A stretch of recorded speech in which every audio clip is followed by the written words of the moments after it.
we went into it with no experience in television whatsoever, and made a tremendous number of mistakes for the first year. I mean, still make mistakes every year, but I think, but hopefully learning as we go and improving things. But we just didn't have any production experience, so we came in kind of knowing how we wanted to write it, but not knowing anything about the casting process, the editing process, working with visual effects, working with a production designer, all that stuff that you need to know.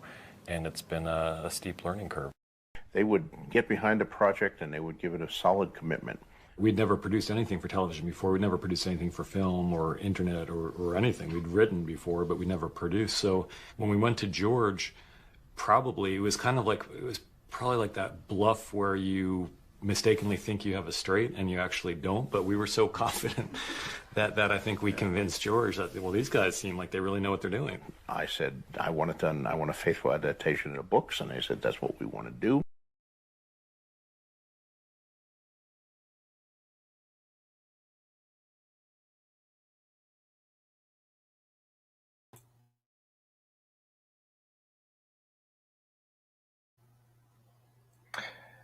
Indeed.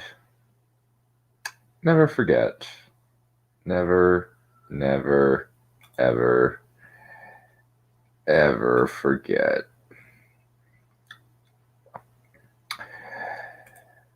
All Shows Must Die is the title chapter for this week, though we're in the middle.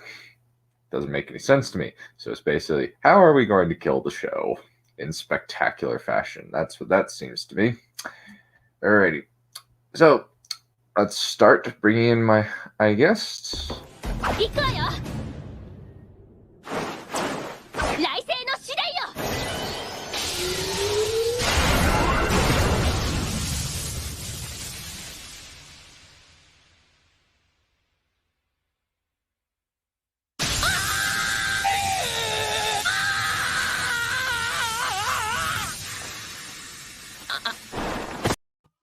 Hello all! Hello. Bright Lord. Hello. How's it going? Pretty Always good. a pleasure. Mm-hmm. I Alright. still hate them so damn much. You and most of the people on the internet. Yep. We also have the fiery wrath of the White Dragon. Please welcome him to the stream.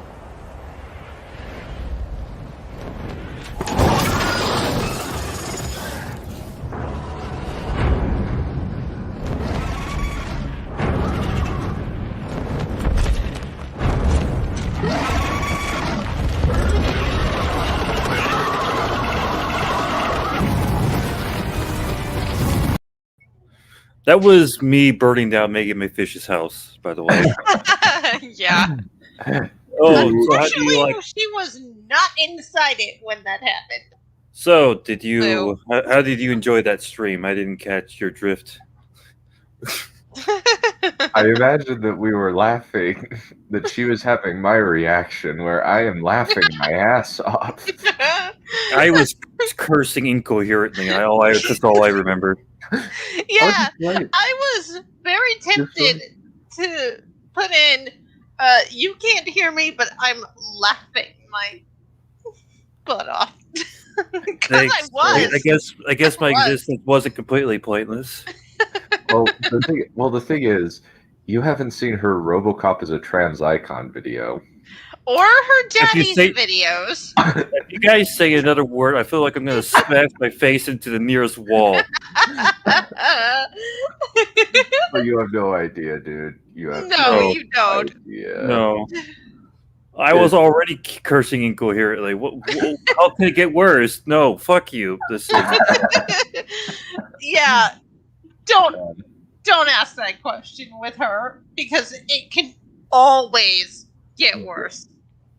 Oh yeah, that's one of her bad, but it's how do I put it? It's middling in terms of her crazy. I think. Would you agree with that, Neff, or do you think that one was pretty crazy? It's certainly not her craziest video. I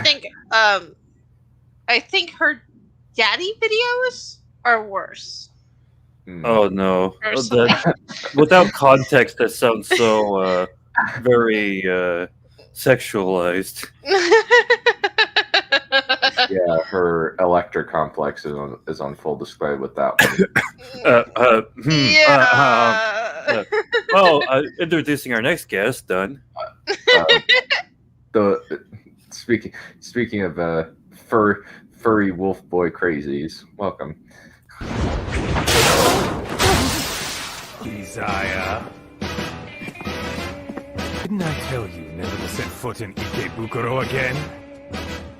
You remember that, Isaiah, don't ya?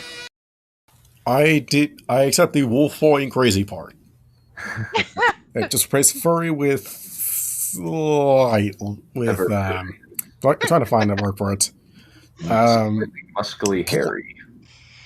More like something plotting, because I plot. I plot more than I actually do. I was thinking you're muscly hairy because, like, I imagine you probably have some thick body hair. Oh. You know what? I just thought of a new thing for my avatar. I should make his smile upside down and make him angry looking. That's a new idea right there.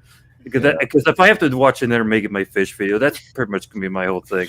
Hey, Oh. hey, wait! I got wait! I got you a gift.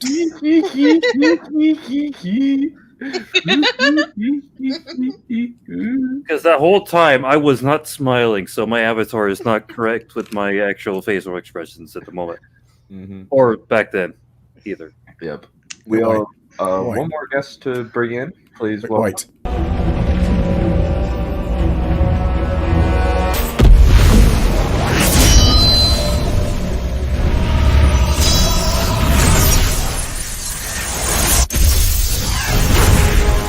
My old enemy. You cannot hide from me. Estás integros. Diga vehemente. We got a bunch of people here. We got about 8 people in the chat already. Please, hi, Johan. Becca, as ever. Welcome back, Hypatia. Yeah, sorry, bad timing. Triggered. Hi, Nyla. It's just not a boulder, it's a rock. Yeah, I don't care what people say, it is a rock. Oh my god, that just fucking killed me. Yeah. When he starts driving the rock, I'm like, oh my god, this is great. That's acceptable in a SpongeBob episode, but not in a Star Wars. Hello. He's so fucking ready to start driving a fucking boulder. Hi. Zero. Hi, Akos. Good to see you. Alrighty.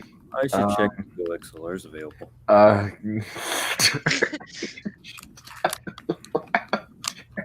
Yeah, I am. Yeah. Well, John is a sadist, so you know it's expected of him. Yeah, Yes. kind of. Yeah, kind of. Alrighty. Alright, let's go full supernova on this shit. Well, that depends if there's actually anything to talk about, because there are some chapters that's like, I think there's going to be a lot. Yeah. We'll find out.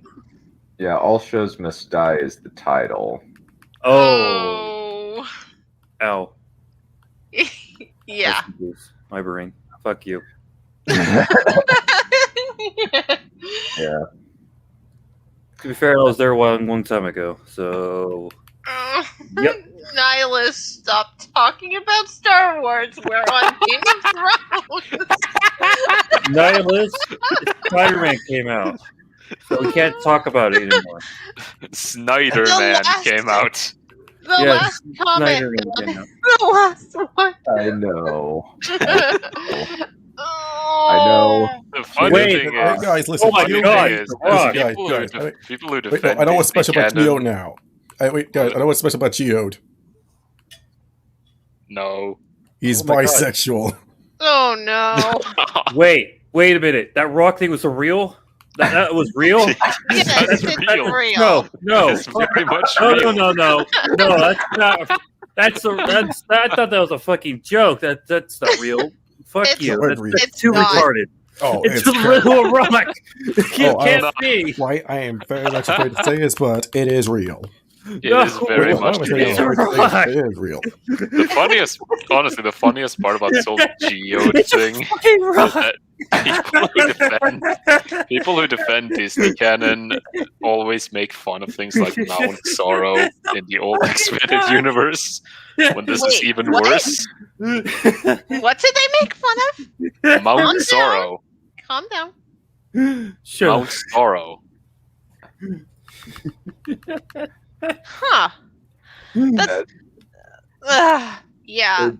Yeah, you thought Geode it was the Rock is. a real character in Disney Star Wars. Yes. It's just a rock. Yeah. You really couldn't think of anything better. I just imagine this rock wearing a fucking cape. The lightsaber. And we used to have force sensitive Wookiees. No, Beth, get on their level. We need force sensitive rocks. Whoa, even but guys, you're thinking way too low. I'm saying that we should make more sensitive sand. Oh my Make more sensitive god. sand. And make some It's just a rock. no, listen. Anyway, let's go on with the actual point of this stream. Then you must show everybody the glorious rock that is an actual character. Wait, I can show it. Yes, dude. I can show it. John always crashes when he does this shit. You know, honestly, God, I think it's just so they can avoid including The Rock Johnson. We also have our friend, the Sage Geriatric. Curmudgeon. Oh, nice.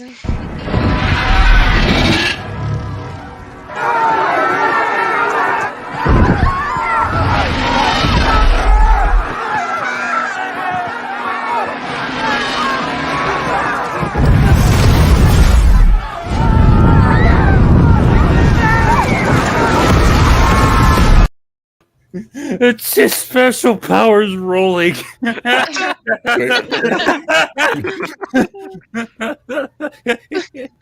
Hello, Valerian. I'm not your friend. I'm your worst Like if this, enemy. Anyway, like if this rock had a I'm gonna girlfriend, share my he screen. might die in a landslide. It's just a black rock. So, what's this rock you lot are on about? Basically, It's on the screen now. Or at least it should be. Oh, It's a character. Oh, good lord. Yes, by this the- is an actual character in by Star the Wars way- The High Republic. Oh, by the way, guys, it gets even worse. This rock, this geode, is a ship navigator. He's a navigator, and he's a rock. and I thought you were talking about the rock that Sean stood behind in the No, The this is Legend of Zelda Talus monsters are way more creative than this thing. I don't think I've ever laughed so hard on a stream before. and I thought you were talking about It's the a rock. rock. Oh, never mind. You didn't have blast that hard, but you want to know what I found funny, White? different kind of rock. Different kind of Want rock. to know what I found funny? Oh Yes. no. No, not the rock from episode 3. Fuck you. No, not you. That's No, what I I thought, found your death to be the most hilarious thing on earth I ever saw. It was you at your peak. I Let's see. Here's something else that they want us to take seriously in the High Republic. We need to. Oh my These- god, is these that guys are- these- Cthulhu? I love crafting a monster. What It's the a fuck plant. is this? It's a Oh. plant.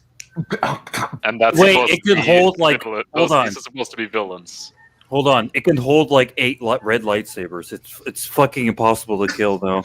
Oh my god. Anyway, let's get on to the main Dude, point. listen, you're General thinking way. Grievous, Okay, eat your heart out. wait, look, listen. Wait, why are you still alive? Like, I need you. Wait. I got you this coffee. You want it? Well, you see, I laughed so hard, my blood started to shoot up, and I just unfroze. I'm serious, man. Listen, I got some pretty nice coffee Anyway, right we here. have a Do you book want to it? talk about. We have a book. We have a bad book to read. No, Yeah. I don't want to die again. I need to go to the nearest brothel first. Wait, just drink this coffee. It'll help you out. Hold on. You see, after the King's Landing incident, they've been accepting new patrons for the brothels because they're desperate. The recur all the lost currency. White. Just drink the coffee. Just drink the coffee. Okay. Is this the rock that killed Jamie and Cersei? Joke's on him. I laced. That's what I thought. That's what I thought you were on about. Oh, I think I broke it. Joke's on you. We have a book I laced it with. okay. I laced it with a lot of Wolfsbane. And a bit of. I felt like I just went back in time. As well as a bunch of a whole bunch of laxatives. What are you now, dead chap? Anyway, let's get to the main point. Yeah, let's get to the main course. All shows must die. When is the High Republic died before it even began. Sorry. What about Star Wars, please? Thank you. When is the right time to end a story? For TV networks, it's usually simple. It ends when it's no longer profitable. When networks run a show. Tell that to Batwoman.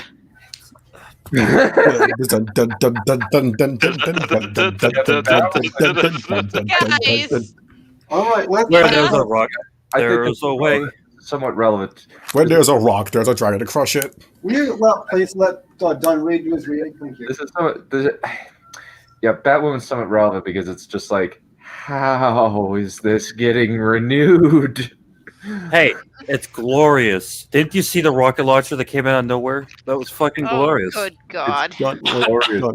It's Listen. gloriously memeable, but it's yes, memeable in the same way the frickin' Room is memeable, or a kid in Aladdin's palace, where you have a kid with a pizza delivery shirt who falls in front of the bad guy, and the bad guy says, "The deliverer," after seeing the pizza delivery.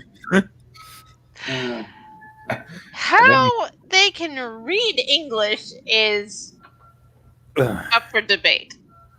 Yeah. Yep. Fucking hell. It's dead. It's all gone. Over. Geode is a nickname because his real name cannot be said if you have a mouth. That is so weird. Yeah, let's keep going. Let's ignore G. We'll have High Republic crap on later. Yeah. Yeah. Can't wait for the rock. Networks usually run a show until its ratings sink below what a new series would likely offer. Unless you're Netflix, and in that case, you just cancel good shows for crap that you turn out never to make. Cough, cough. D&D's Three-Body Problem. No comment. Yeah. The quality is usually irrelevant so long as it isn't controversial and its Nielsen ratings stay above a certain number, i.e. critics slam CBS's 2.5 million all day, so as long as it keeps delivering 15 million viewers a week, it doesn't matter. When it slips below the red line, it's abruptly yanked off the air and quietly shut down between seasons. They're usually producers and cast are fired the same as any other corporate employees. No advance warning, no pointing goodbyes, you're done. Okay, well, at least this is pretty honest about how crappy the industry works. Yeah, don't forget they smuggled explosives into Morocco. Oh, yeah. Hopefully we'll be getting some explosive revelations. Mm-hmm. Honestly, the explosives into Morocco, that's a war crime technically, but I think that the nearly getting people killed on at least 5 separate occasions that are documented in this book, and giving permanent back problems to one of their cast members because they didn't realize that you don't have him take multiple takes in a row of carrying a small child. It's worse. Yes. It gets Hey, better. let's Yeah. be so negligent that one of our Larry, casts Larry, almost you're saying gets it wrong. decapitated by a camera. Valerian. You're saying it wrong. Yes. It gets better, doesn't it? Yeah. It gets effing better. Yeah. Okay, so that's how TV shows end, usually. There are always exceptions. Mega hits with hefty cultural influence, such as MASH, Cheers, Hill Street Blues, Friends, and Seinfeld had massive ratings and acclaim that the producers were granted time to craft a legit finale. Imagine being an anime fan and hearing only shows like that continued while you're still waiting for your favorite anime to actually get a second season. Mhm. The pain is Bakano. actually real. I just kind of want the next Yu-Gi-Oh series to get dubbed because I don't like subs very much. Where is Bakano season 2? I don't know. But even those endings typically consisted of one or two conclusive feeling episodes tacked on to an otherwise regular season. Things began to change with the rise of serialized dramas in the early 2000s. Lost, The Wire, The Shield, Battlestar Galactica, and The Sopranos demanded producers plan in advance not just episodes but entire seasons. There are yet multiple seasons with tightly woven narratives and fleshed out final arc. When these kinds of shows were prematurely canceled and its fans were denied closure, like NBC's Hannibal, yes, Lois and Clark. I've heard nothing but bad things about Lois and Clark, and TNT's Southland. They would justifiably howl. Interesting. Well planned out endings for serialized shows were also intended to make financial sense due to the growing aftermarket of home video. And later on streaming services. The previous TV life of programs returning to daytime syndication, where episodes were casually and sporadically, was being replaced by fans binging a show from start to finish. Perhaps even buying a copy of the show to own. Makes sense. And if the studio was selling a complete series of a title on Blu-ray or on Amazon Prime, the show would feel, well, complete. And in this new on-demand age, networks and producers are grappling a new problem. When is the right time to aim the show creatively? Okay, this is something odd that's never showed up in the book before. Allow me to show you guys. Hopefully I don't die. But hey, everyone, look at your watch. Everybody, start taking bets.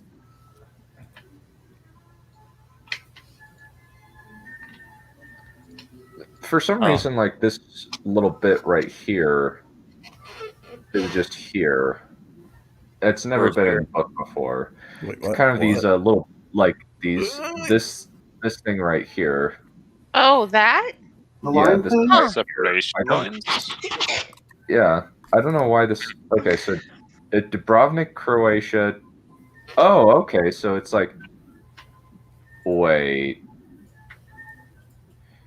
Oh, are they? This is going to show us when the differences are, since I imagine that these are going to be the different ways that they thought the ending was going to be. Oh, okay. Interesting. All right, so there was no plan. There was no plan. Oh, I say it again. That sounds creatively. very familiar, doesn't it? Hey, Doug, I want you to gauge my reaction. He has none, because it's not surprising. Yeah, I just blew your minds. Yeah. Pay me, horse. Yeah. No. Yeah. He was on an actual. Yeah, he was on an actual ice block, and David Benioff was making jokes about the baby's penis while the mother was on set. Hello, FBI. I need you to investigate David Benioff. He's he's clearly got the immaturity of a child. Okay. Yeah. Okay. Let's get back over this thing.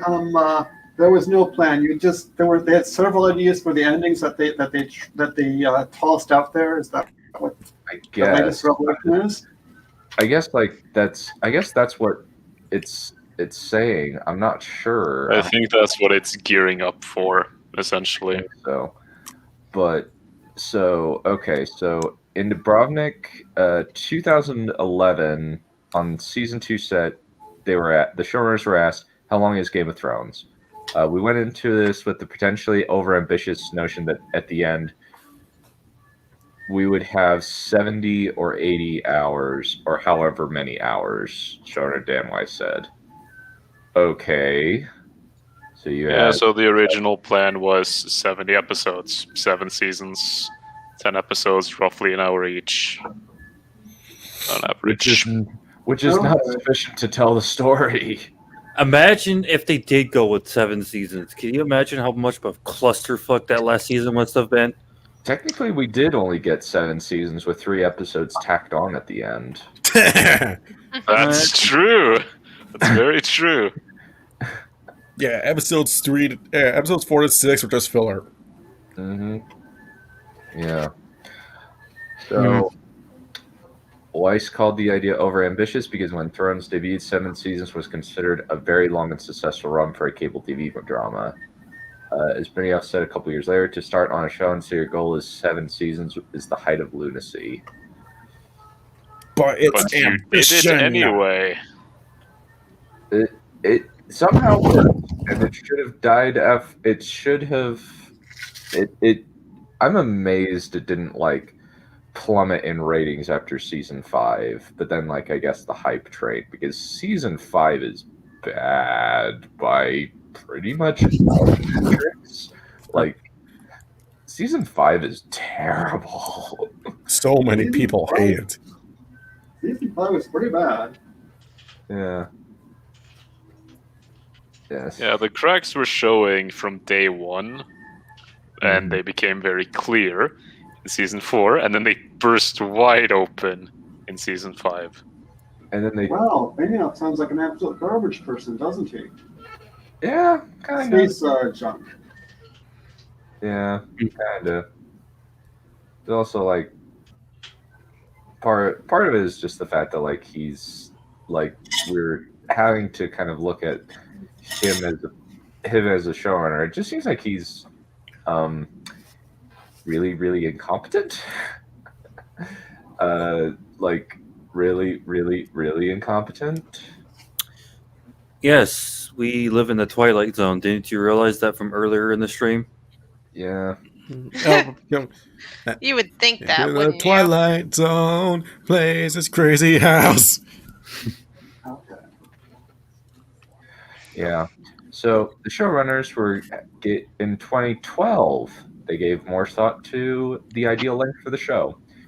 The biggest problem they figured was the battles, particularly the climactic spectacle Martin envisioned for the final season. The Martin had envisioned for the final season.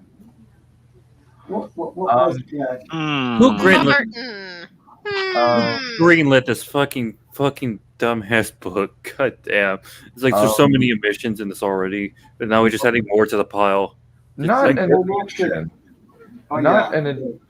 Not an admission, but I don't think that. I very much doubt that this was what Martin envisioned. Okay, repeat the line again. Yes, please. Okay. Let me see. So, what the climactic spectacle that Martin had envisioned for the final season. They didn't say any way that could pull off a proper ending for A Song of Ice and Fire on TV budget. Someone asked how long is Thrones. They once again said about 70 hours with a twist. Oh, it's this spinning game. The world's got so big, the battle's so massive that in our dream we do 3 seasons after this one, and then Thrones movies? What? What the? Yeah, that's not ever happening. Nope. It actually might happen, but not with these guys. No. Because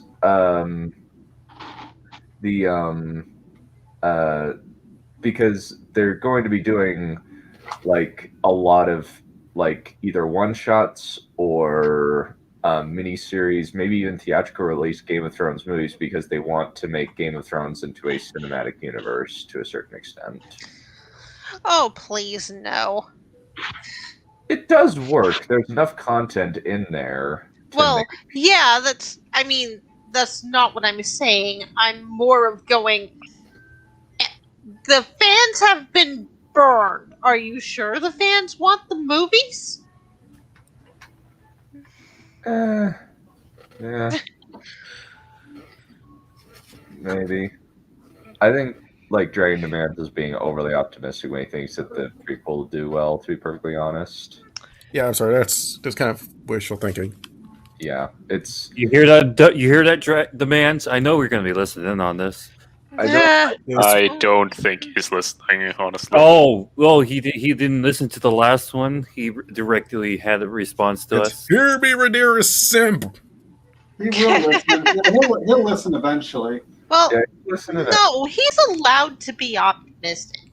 He's allowed. No, it's written in the Constitution. You can't be optimistic about Game of Thrones.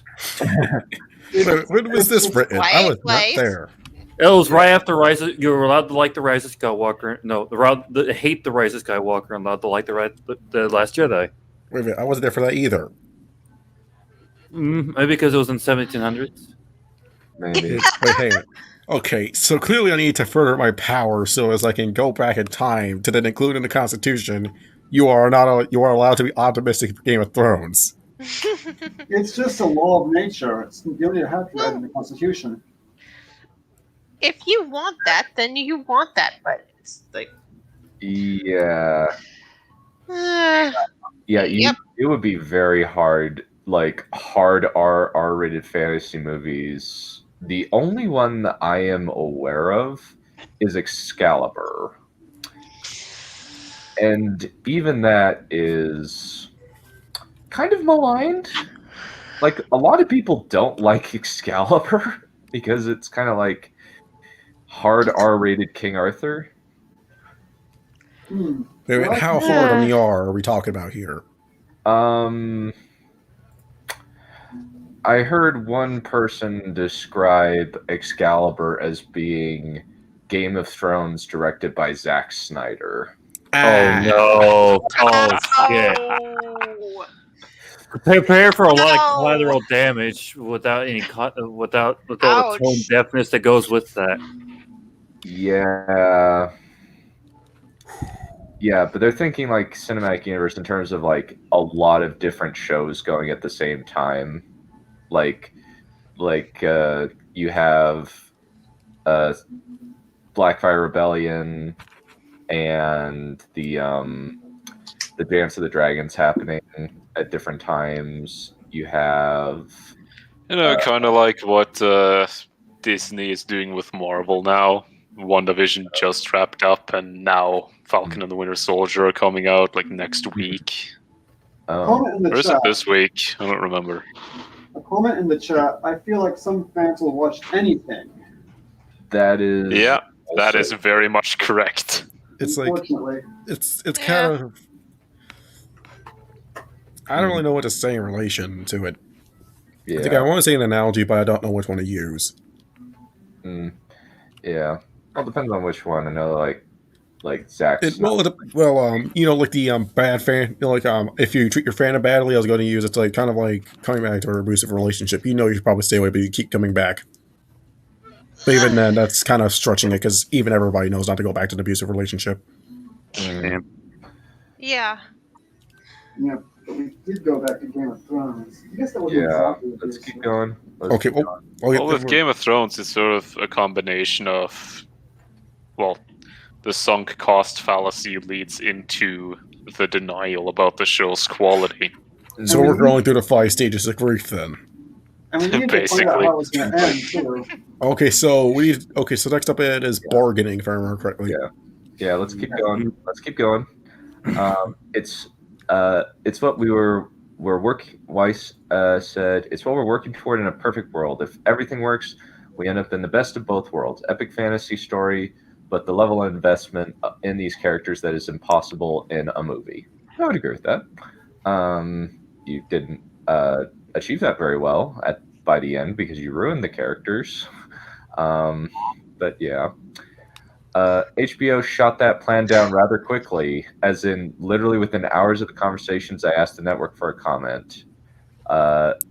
Programming chief Michael Lombardo said to producers, "Guys, I have to remind you, that's not our business. HBO's model is to serve its subscribers as well, not to tell paying customers to go to a movie theater to see how the network's own show wraps up." Yeah, I think that like switching formats would have been a bad idea. Yes, very much so. Yeah, And with how long the episodes already were, it would be more like, oh, we're just gonna see 3 episodes at once instead of 1. yeah. They just I mean, made the thing is, you could have possibly made like an HBO original movie or movies, but then again, do you need to? Yeah, like I think that Benioff really wanted to like have season 8 be a series of movies that came out weekly on the theater, which is just like That's very unpractical. Yeah, I would agree it is. The next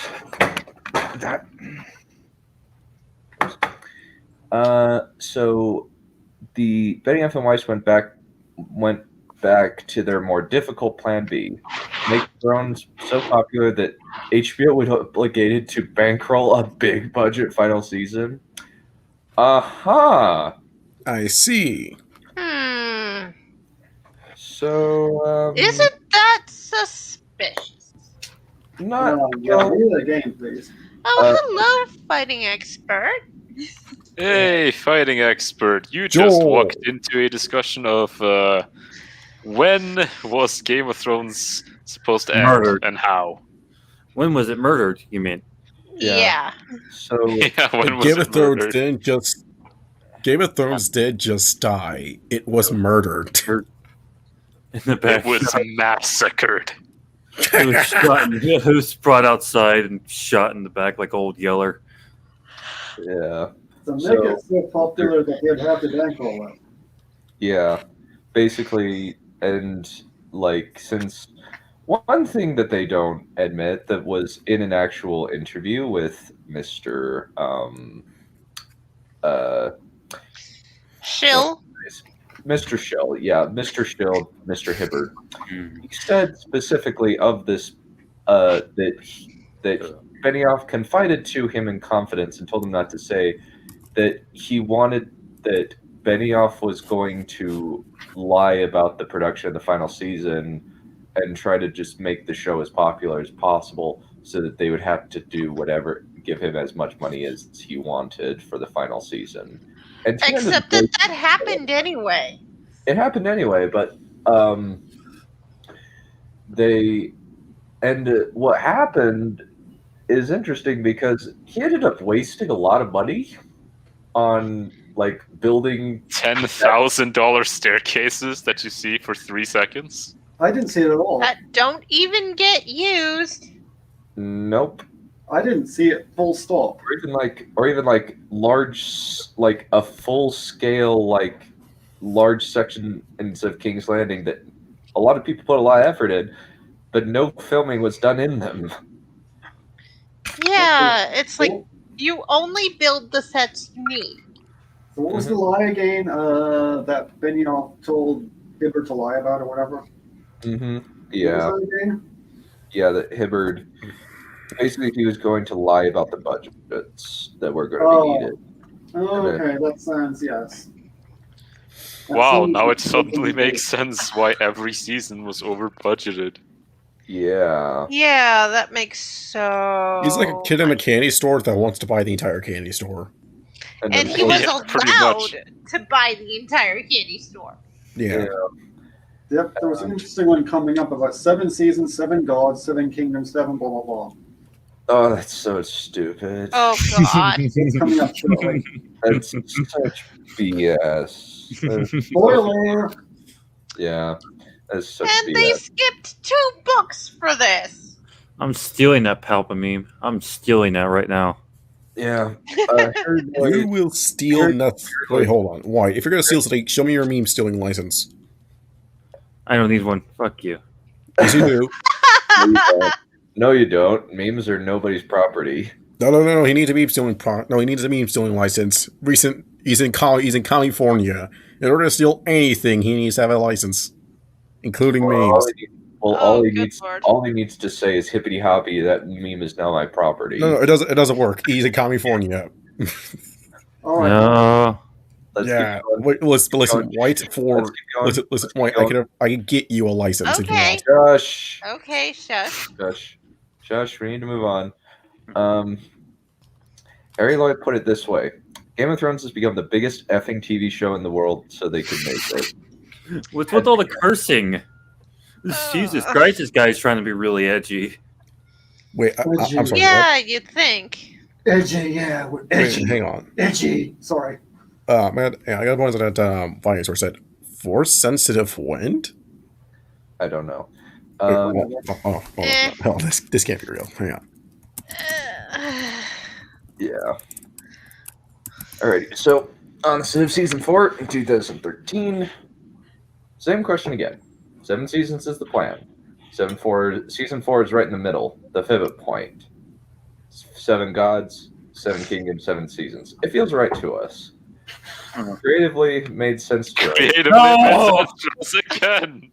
Oh. No. Kill me. No. It felt right to us. It felt right. You said felt right. No. Yeah, that sounds familiar too. This didn't feel right to have Jon kill the Night King. It just felt right. Also, it's just kind of the problem of you are drastically underestimating how much time this story is going to take to tell. David Benioff, you shall not pass writing school. He didn't go to it's not like he ever would. Go to writing school, so of course he didn't pass. He got a degree in, I think, English or something. And even then, like, I revoke your English license. I revoke your diploma. And I hereby rescind your ability to call yourself a person. Considering his books, I don't think he paid much attention. No. Yeah. Wait, he paid Wait, he had a class?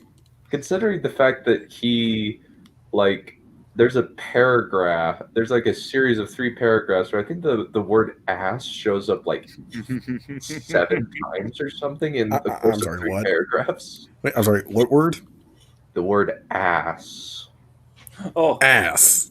ASS. Yep. Hey, you're gonna get Wolf all worked up. So don't talk about that around him. Okay, 2 things. Firstly, Wolvie Pup, he will go to writing jail.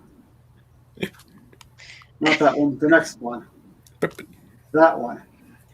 And the other one is this whole feel thing. It goes with the whole going by whim, like in the middle of the night, he has a whim about something. It feels right to do something. Yeah. It feels right. It's Adam, I curse you. What do you do? What do you do now? Yes. Oh yeah. But why? What do you mean why? There's no. Listen, there is no do. Listen, my good sir. Wait, am I accounted amongst that, or do I not? No, you're a scaly. Yeah, we're scalies, except I'm sort of furry, sort of scaly. We'll call me a scaly for the sake of it. What are you, the fucking dragon from fucking Aragorn, whatever that fucking movie is called? Aragon. Yeah. Only if that dragon was incredibly awesome and cool. She was cool. She was the only good thing in that movie. Oh, but the lady. Oh, yeah. Yeah. Hey, she's not. She's taken. I need to use this meme. While Danny kind of forgot about the Iron Fleet and Euron's forces, they certainly haven't forgotten about her. Don, I will fucking rape you. Oh my Whoa, god. hold it there, good sir. Yeah, Hold up. Yeah, let's not get carried away here. Kill him, yeah, but let's. Look, yeah, I think it would. Okay, why? Listen. Her dragons would not have let her forget. Well, they can't talk. Well, she might have a bond with them, though, a telepathic bond with them, maybe. Well, it wasn't until I found this interdimensional translator that I was able to speak with you guys. So I guess that makes kind of sense. Yeah. I don't know. You're full of retcons, so I don't know. think you're telling the truth. You should have seen them from her vantage, high up in the air. But they were hiding behind rocks, so they couldn't see him. But how could they have That forgotten only anyway? works if you don't have air support. Did they just shoot over the rocks? They shoot through the rocks. No. Listen. Have you seen those? Have you seen those scorpions? They're like rail guns. They shoot straight. Guys, I think you're getting way too much credit. Yeah. Listen, they just open console commands and turn on the aim bot. Mm-hmm. Or they have like no clip abilities with it. Like, can they just phase their bullets? Can just phase their rocks or something?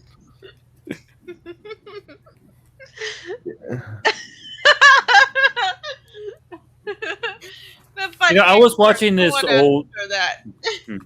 I was watching some old kids show, Jackie Chan Adventures. I'm like, holy shit! I remember this. Yeah.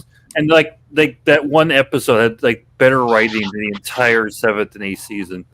Indeed. And the sequel trilogy combined. Yeah, I'm currently that watching. That was back when people actually knew how to write TV shows. I'm currently watching The Expanse, which is still running at this moment. And The Expanse is actually pretty good. I actually like The Expanse quite a bit. Same with Vikings. Vikings is also pretty good. I'm gonna have to check it out then. Oh, wait, did you hear the news? What? Season 5. Woo! Of Last Kingdom? Yeah, I'm excited. It's gonna be good. Hopefully it's better than Season 4. Season 4 was fine. I actually really like Season 4. Honestly, that was actually my problem. That it's not horrible, but it's not really good either. It's just in the middle. It's Mandalorian, I'm assuming. It's just mediocrity. Am I right? No. It's like there are good points. It's like there's good points in the 4th season, but then there's also bad points in the 4th season. It's like I haven't seen it in a while, but Season 3 will forever still be my favorite. Mm-hmm. Yeah, let's keep going. We'll talk about Last Kingdom another time. Preferably when Nefis actually finished the 2nd season. True. Okay, so the producer's replies seemed repetitive. That's the point. Many speculated that Thrones concluded with Season 8 at the height of its popularity because the show writers wanted to move on to new lucrative opportunities or had grown exhausted by the production's labor-intensive demands. Oh, okay. Labor-intensive demands. I know writing scripts on toilet paper was so hard. I feel so sorry for them. Oh my god. Okay. So basically, that's a shot at the fans saying they just got bored and wanted to move on to Star Wars. That's totally a shot at the fans. Yeah. Do you mind repeating that sentence? Okay. So many have speculated Thrones concluded with Season 8 because of the. Let me just show it to you guys. So yes. Oh boy. So you should get like a highlighter thing for your book reader thing, so you can see what you're pointing at. I thought he had one. I can, and I just need to do this. Maybe it's because. Wait, concluded with Season 8 at the height of its popularity. Writers wanted to move on to lucrative new opportunities or had grown exhausted by the production's labor-intensive demands.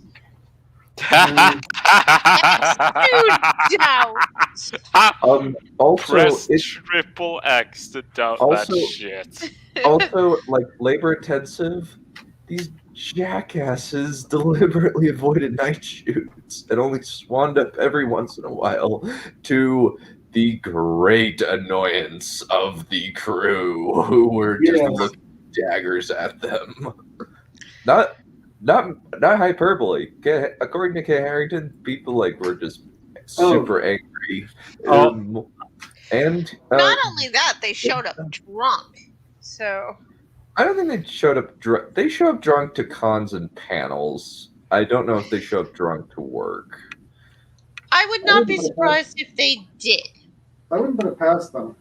Yeah. Honestly, yeah, if they're showing up, it's oh. Yes. Yeah. Yes, seriously. Yeah. That was a serious. That's yes. That's Yeah, been this documented. is before coronavirus, so we still had toilet paper. Oh. It predated. I mean, what can you So- say that wouldn't be beyond these idiots at this point? So the Civil War idea. So who here is aware of what Confederate is? Yeah. I have the vision. I've heard you talk about it, but I haven't looked. It's a show for it with if the. myself. It's a show pretty much where the Confederacy won or something. Yeah. Which has already been done anyway by that chap Turtledove. Chap, what? Yeah, it was cancer. Turtledove. It's the Dragon Advance has videos on this. Yeah, he did. But it's basically the idea that what if the South won and it's in relatively modern day and and there's still slavery in the South. Which So that's yeah. Here's something interesting I'd like to point out about slavery. It was affecting everybody. It's also a relatively non-profitable economic model that was slowly dying even in the time. Yeah, it was already dying. So even if the South won, it probably would have stayed around a little bit longer, but they would have abolished it eventually anyway. Because the thing is that it was depriving a lot of Southerners of jobs. No, it's not Rebellion, Civil War, and Star Wars. It's Civil War. It's the American Civil War. It's a real Civil War. Yeah, and the issue is that Benioff said, "Oh, I'm kind of researching Civil War stuff," and then later on he says, "I've always been interested in Civil War stuff." It's just like, make up your mind, dude. Yeah, make up your mind, and you had better get it as damn accurate as possible, because those of us who are history buffs are gonna be watching you. Oh no, they're just gonna make it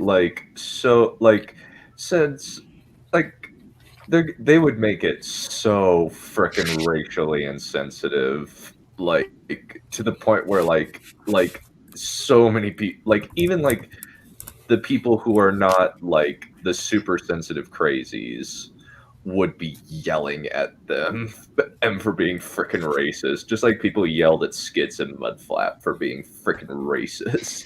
Yeah, it'd be well, if the South won, I don't think there would be much difference. No, probably not. The only difference there'd really be would be that you would have to have your passport when going to the Confederacy. I think the thing is that the Confederacy is a confederation, and they're very different from what the United States is now, which is a federation, constitutional republic, presidential. The difference between a federation and a confederation is that a confederation is, well, all the members are technically working together. They don't have to follow the same rules as one another. Yeah. Like they don't say a countrywide law was made in a federation, every country would have to accept it. Every state has to accept that. It's like if the state, if the federal state, if Capitol Hill passes a law making weed legal, every state has to make weed legal. They cannot object. It is the opposite in the Confederation, where they can accept it or reject it. They don't have to do it. Except we've got federalism here, which means the states can nullify that. Well, yeah. It's only to an extent. I'm talking about the law. It's to an extent. Yeah. It's different. It's different on control, actually.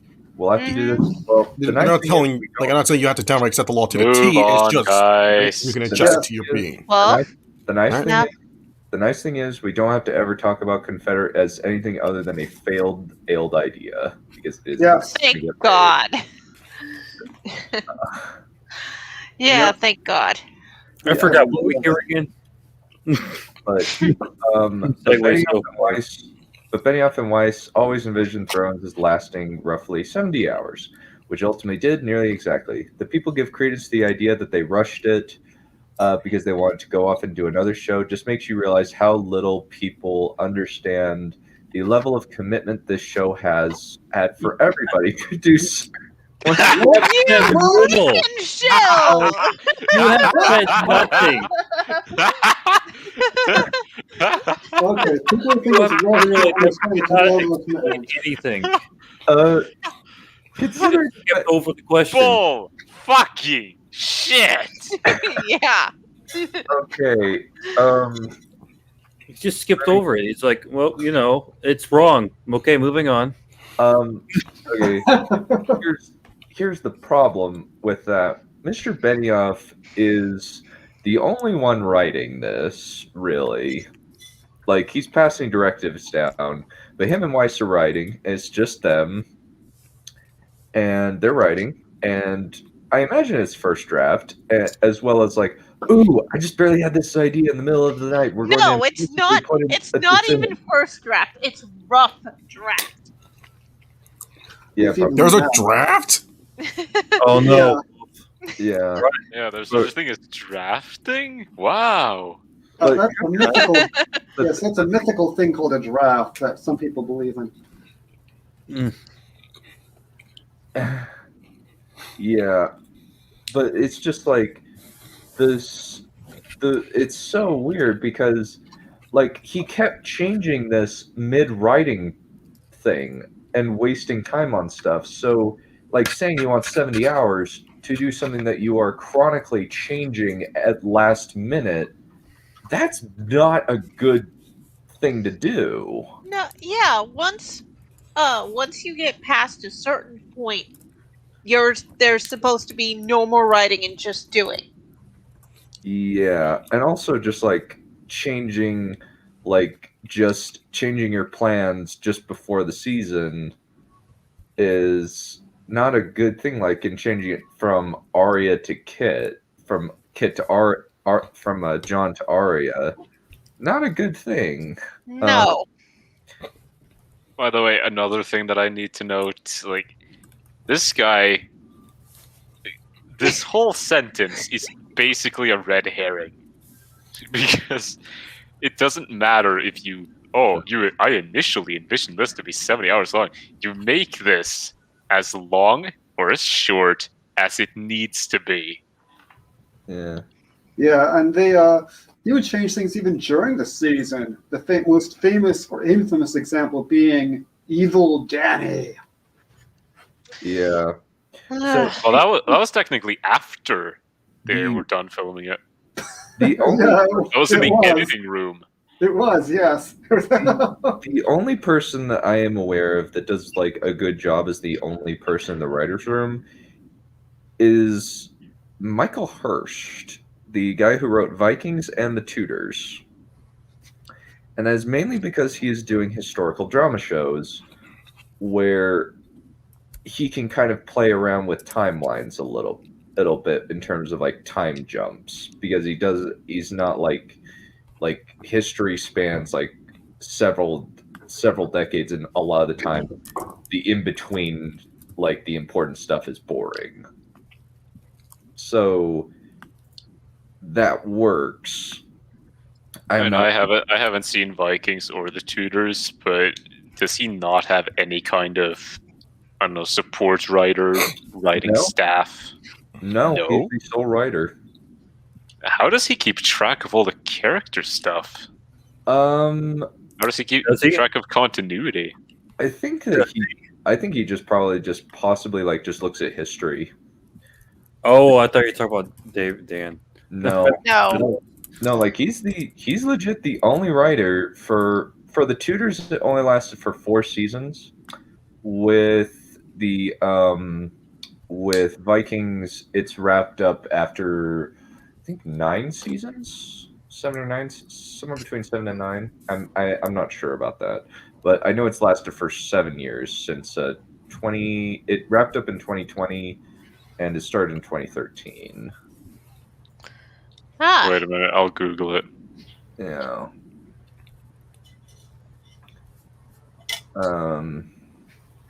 Yeah.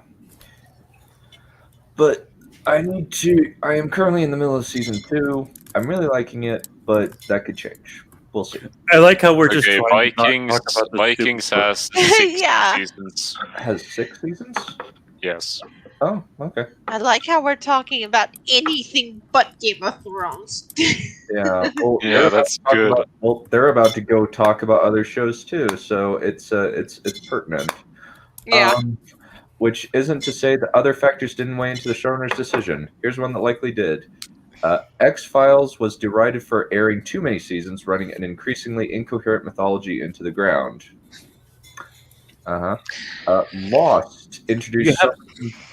You have source material. You have books that you skipped over. None of this makes any sense. It just falls flat on its face as soon as you bring up counter arguments to this shit. Yeah. So what is he saying now? Sorry. So basically, he's saying that like other factors weighed into the showrunner's decision, like X-Files aired for too many seasons, running an increasingly incoherent mythology into the ground. Lost introduced so many compelling mysteries that it became impossible for any final season to tie them all together satisfactorily. Oh, okay. But that's because that's J.J. Abrams. And we all know that J.J. Abrams is a freaking hack. Yeah, he just starts things and then leaves and lets other people try to clean up like the mystery that he sets up. Because a lot of people liked Lost. My parents liked Lost, but it's kind of like the ending of Lost. A lot of people freaking hated Lost. Yeah. J.J. Abrams' problem is that he cannot follow through to the payoffs. Well, he left. He doesn't have a payoffs. He just asks a question, and that's it. Well, the thing is, it's not that he doesn't know how to stick landings. He just doesn't do endings because he leaves before the show ends. He leaves after like season 2 or 3. Well, he was forced to come back for Star Wars, remember? And that's the only ending he's not stick that landing at all. That is, well, the thing is, that is the only ending he has ever had to do. It's a pity that Benioff didn't leave before the ending then. Yeah. Yeah. Well, it's just kind of the thing with JJ. JJ has never, ever had to finish a story. Most of the time, he just leaves and lets somebody else do it. That's pretty much all he's done. Rise of Skywalker is the weird exception to that rule. So, Battlestar Galactica had an impressive run out of the gate, and then creatively stumbled in Slider Haft. Never seen it, but I imagine that's true. As of it, well, according to Dragon Demands, it's definitely true. Yeah. Yeah. As of this writing, AMC's The Walking Dead for years the only series to beat Thrones among young viewers in the United States is at its staggering 10-season long after most of its original cast and audience has left. The Walking Dead is a meme for how long it's the meme that is that The Walking Dead's basically become a zombie. Not into zombie franchise. Walking Dead. It's a dead show walking. What's the point of that show? I never really got it. You know, it's like my problem with the post-apocalyptic genre is that they tend to focus too much on the humans are the real monsters. It's like, really? I watch a zombie show for the zombies. Fucking idiots. Yeah. Showrunners. Yeah. So, and then there was Breaking Bad. Benioff and Weiss revered the AMC crime drama. Yeah. Except for that part when there was a whole writer's staff working at Breaking Bad. And a relatively good plan. Mm-hmm. Oh, that's interesting. Is now the time when we mentioned that they were checking the IDB ratings to see if they were equal to Breaking Bad or not? Oh yeah, they did that where they were refreshing it after Battle of the Bastards came out. They were refreshing it to see if it got the 10 out of 10 on IMDb. Yeah. And they did. Four. And after saying, "Oh, we don't care about what critics say. We don't care about what audiences say," and they're like frantically refreshing it to see, we got to beat Breaking Bad. We got to beat Breaking Bad. And the thing is, that episode was directed by Ryan Johnson, and it's actually Oh my god. yeah. Thing is, it's now no longer at 10 out of.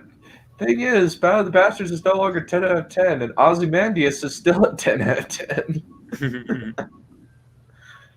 That's probably because Ryan Johnson did not write it. He's a much better director than he is a writer.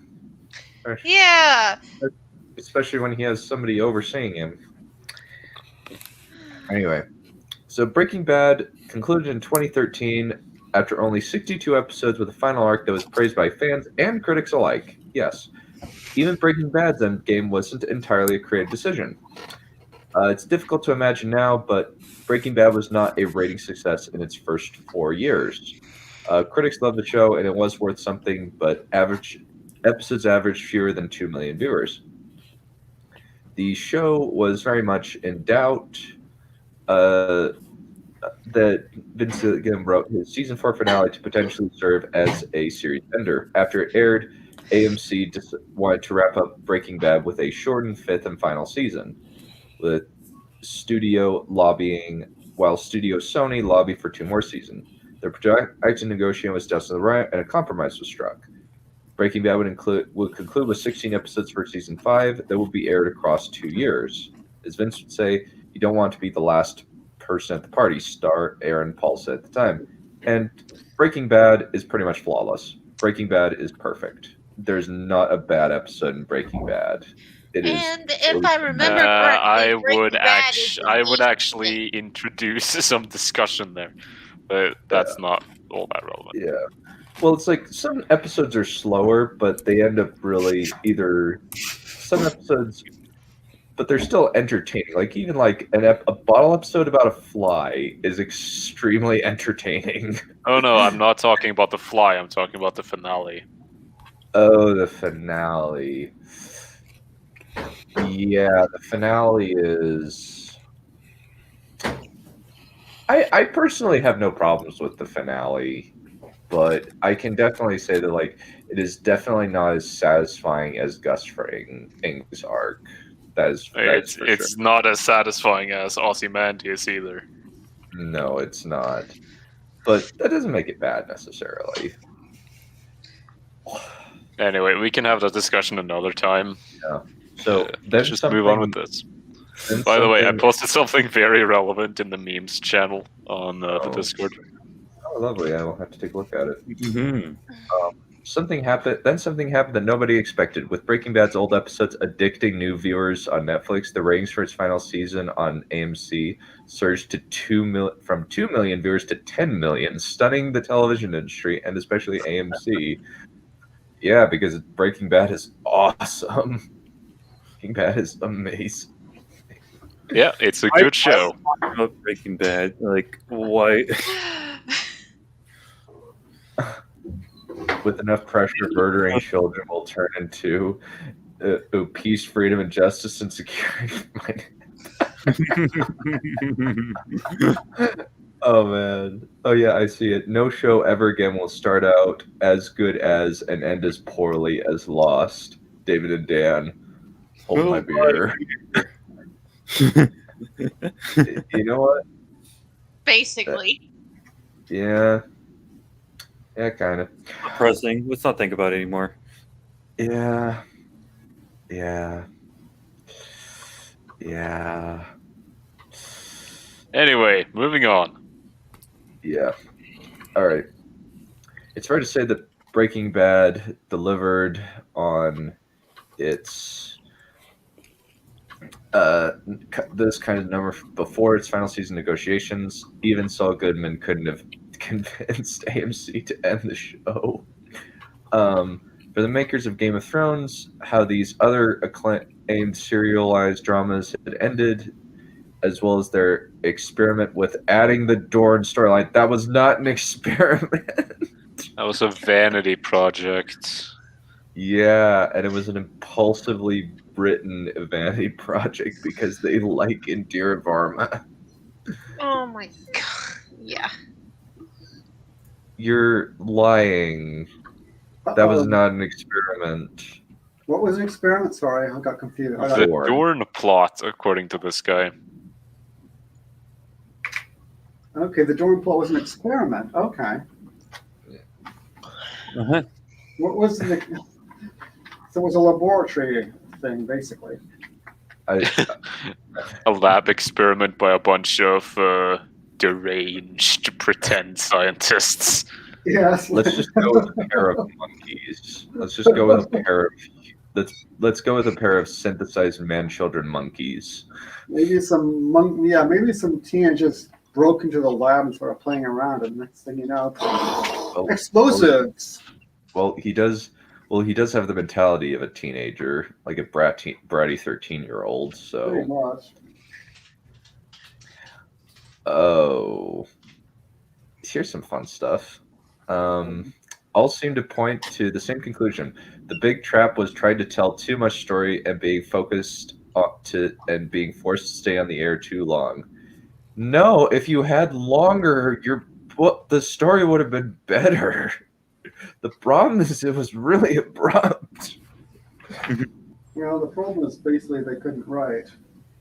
That also, and just Benioff has admitted, I'm not very good at long-form storytelling. Other news. The sky is blue, grass is green, and water is not wet. Damn. Yeah. Yeah. Yep. So, Weiss often quoted a line from David Mamet. Doing a movie or play is like running a marathon. Doing a TV show is like running until you die. The showrunners didn't want to die or to inadvertently kill their show. You just say incredibly successful endeavor. Say that again. Say that again. Good Say lord. that again. Or show that on screen. Inadvertently.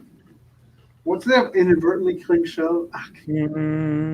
Inadvertently murdering their show. The showrunners didn't want to die or to inadvertently. They didn't want to die or inadvertently kill their show. Okay, that's pretty deep stuff. Okay, chat. Chat, press X. Did they X it succeed out, at this? Did they succeed at this? I would say no. They did not succeed at all. Or inadvertently kill their show.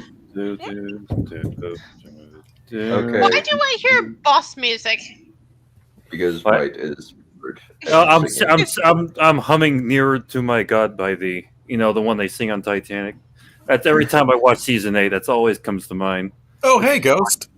It's like watching Good. Hi. Hello.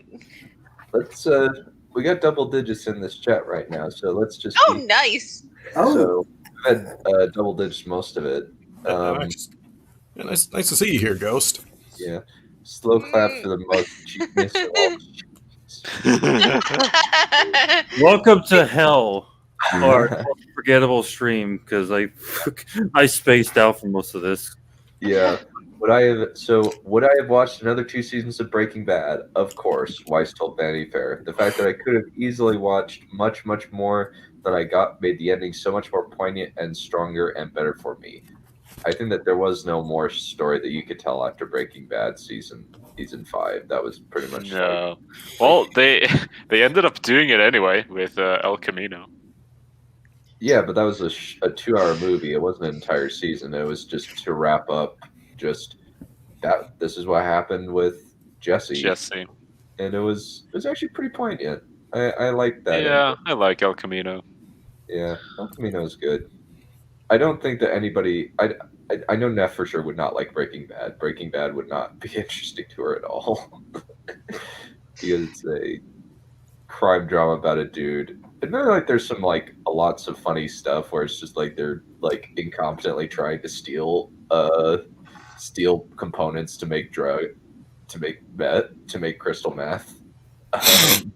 Now, Yeah, one of my friends in high school was like, "Oh, you gotta watch it. You gotta watch it." And I'm like, "No, this sounds boring." It Honestly, drama doesn't interest me much anymore. I mean, action's more my thing. After all, I watched like three. I think I watched like 3 seasons of Spartacus. Yeah, That's just straight up debauchery and a lot of sense. Yeah. It's more. There is like tension.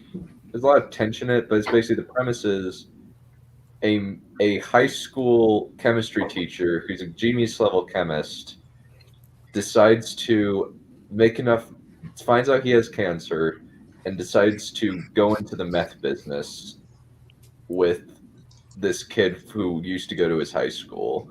There's actually a really, really fantastic Breaking Bad Studio C skit where it's called Fixing Good. And it's basically instead of meth, he's a math teacher doing secret equations.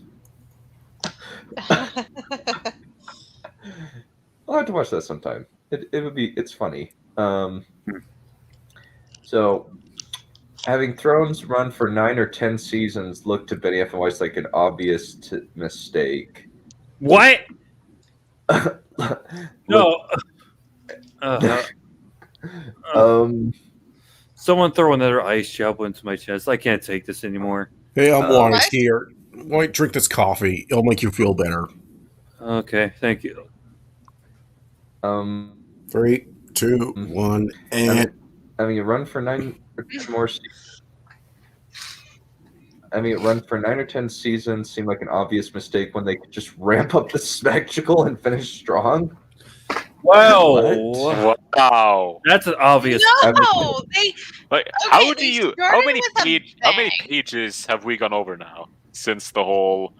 Oh, the fans just weren't paying attention to how much commitment they were giving. Yeah. How many pages were that ago? I think it was right here. Right here, actually. So it's technically like 3, I think. Okay, so this guy wrote those 3 pages and didn't notice the contradiction. 3. Oh my gosh. Dang. Oh god. Yeah.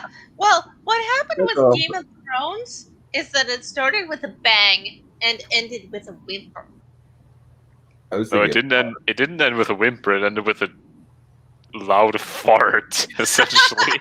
No, they were driving in a helicopter. The helicopter was crashing, but then they're like, you know what? Let's make this worse. They get a lightsaber out and cut the helicopter blades off and just all the too dignified. Too dignified. Yep. Yeah. But yeah, it's like ramp up this spectacle and finish strong. After all, nobody had ever accused a hit series of it unintentionally ending too soon. Well. Oh, well, welcome. Well, you made it first. You intentionally ended too soon. And listen, you shot the pooch early. Yeah.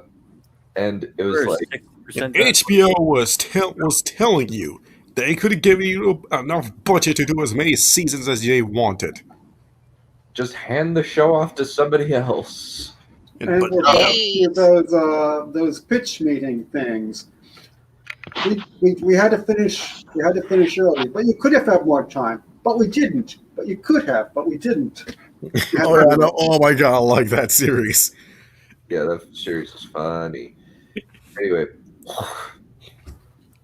so David Benioff, we didn't want to become a show that outstayed its welcome.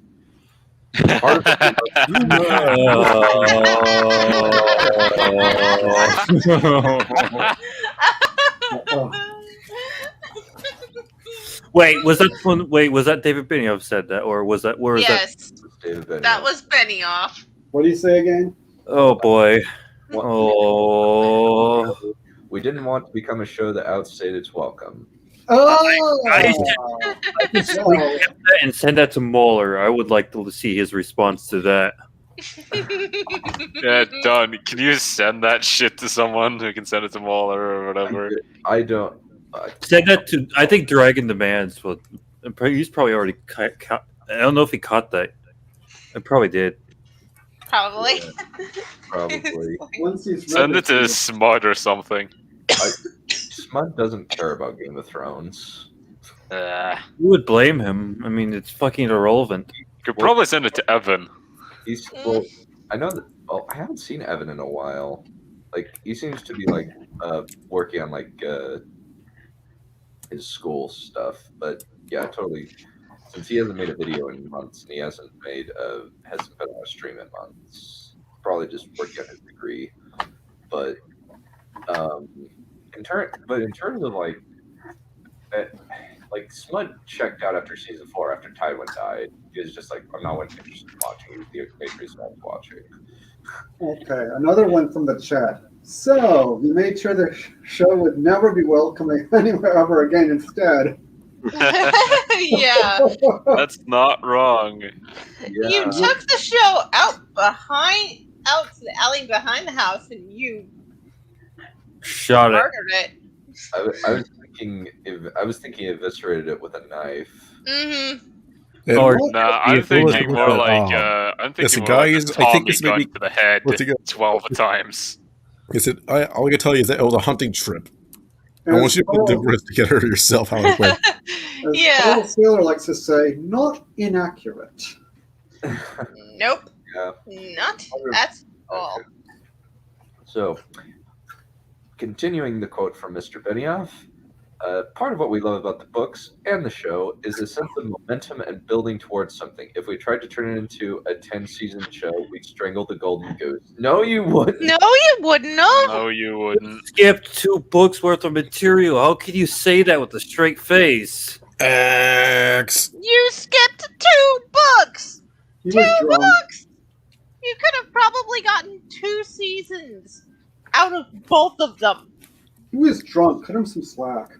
I mean, some of the later seasons. I mean, you could have had 2 seasons per like one book.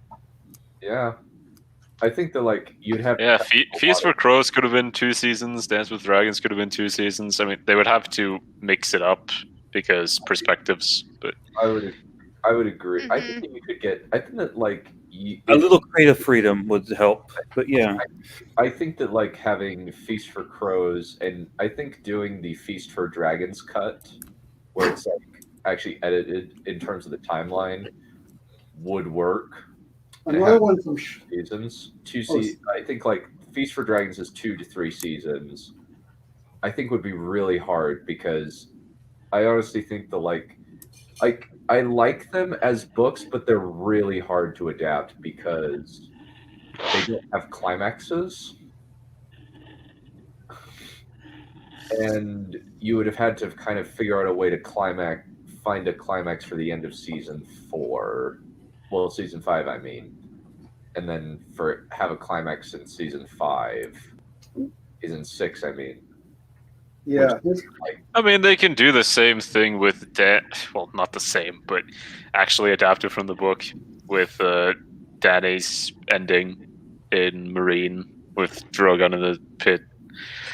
And what else? Well, like John getting stabbed, of course, but that's not really a climax. It's stab, to be stabbed. So basically, the stab. Well, I mean, like in terms of like both of those would be happening like at the end of season 6, I imagine.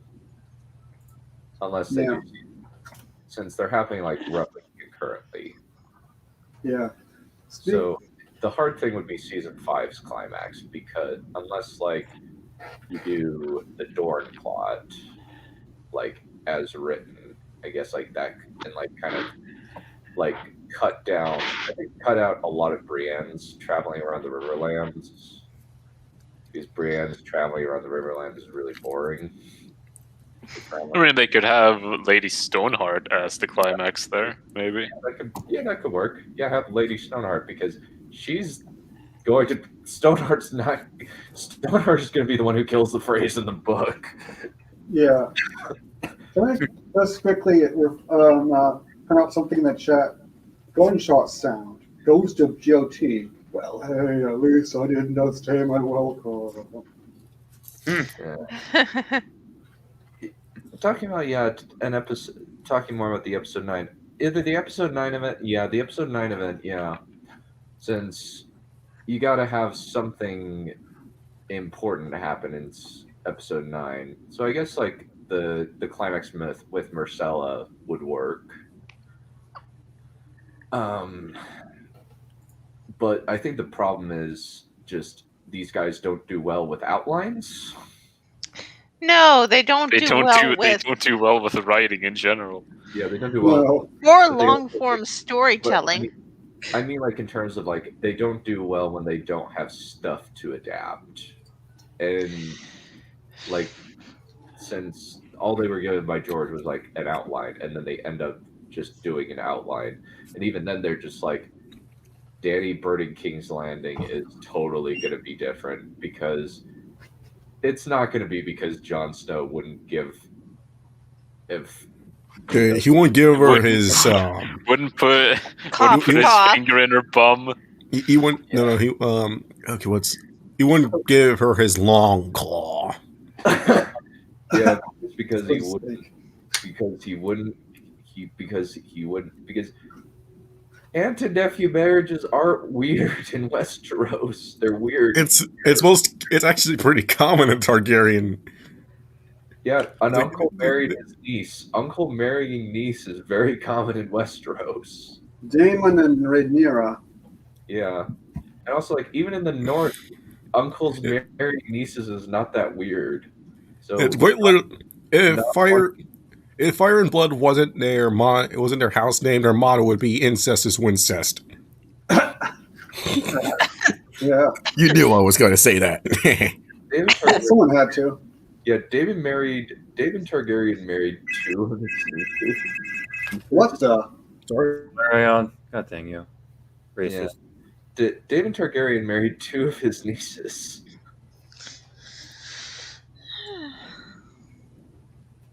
Yep, Habsburgs married nieces too.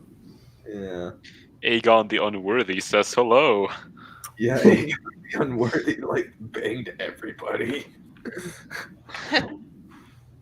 And because he hated his sister wife, Nerys, because she was like pious and not disgusting like he was. Disgustingly debaucherous like he was. Anyways. Okay. If we wanted it to stop when the people were working on it and watching it, wish we had kept it going a bit longer. We wanted to stop when the people were working on it and watching it, wish we had kept going a bit longer. Well, they didn't succeed there. No. There's No. adage of always leave them wanting more. Also, when you stop wanting to be there, that's when things fall apart. Gee, you think? This is why you give somebody else the reins of the show, you fucking dimwits. Someone that actually can write. Who actually cares about it. Preferably. Yes. Yeah.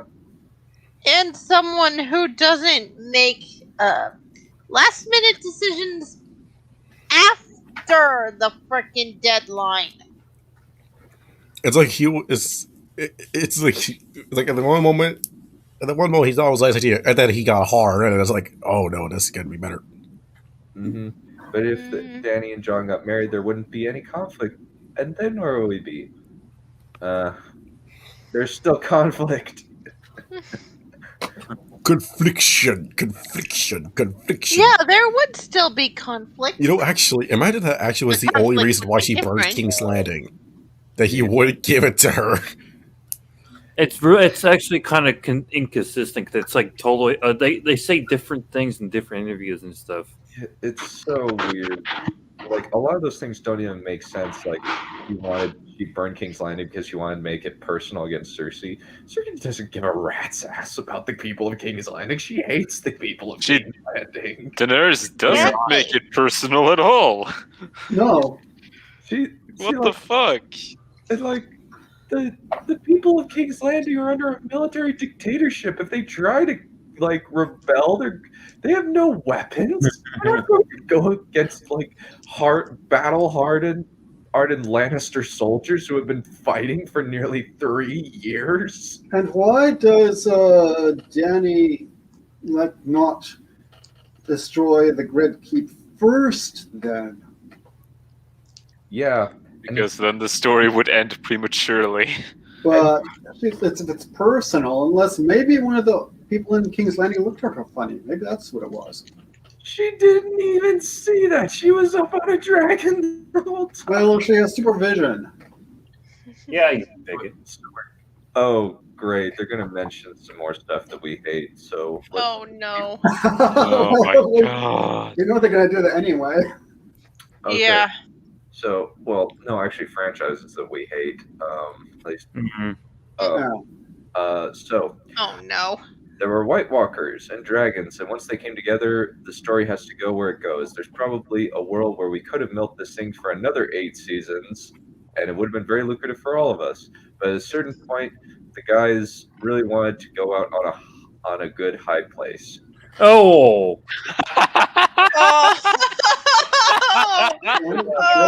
We wanted to go out on an episode with an hour of walking and 20 minutes of dialogue. Yeah. Fuck They want to you. go on a good high place. They want to go Hey, on a good high place. 57 minutes of silence. 57 minutes of silence. 57 minutes of walking and staring. Done. If you wanted to make that work, you should have watched Samurai Jack. Because that's how you do it correctly. But even then, Performance, though. Samurai Jack barely has a plot. This has a plot.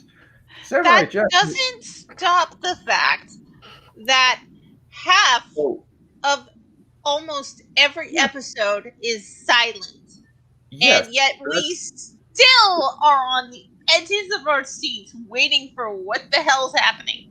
yes, but that would not work for Game of Thrones because Game of Thrones is built on its dialogue. Like that's what it's built on. And Samurai Jack's plot is not very complicated. Samurai Jack's plots are very, very simple. That's why they're able to do it in terms of mostly visuals. That doesn't stop it from being an example of how to do silence properly. But didn't you just need to see Tyrion move the frickin' chairs?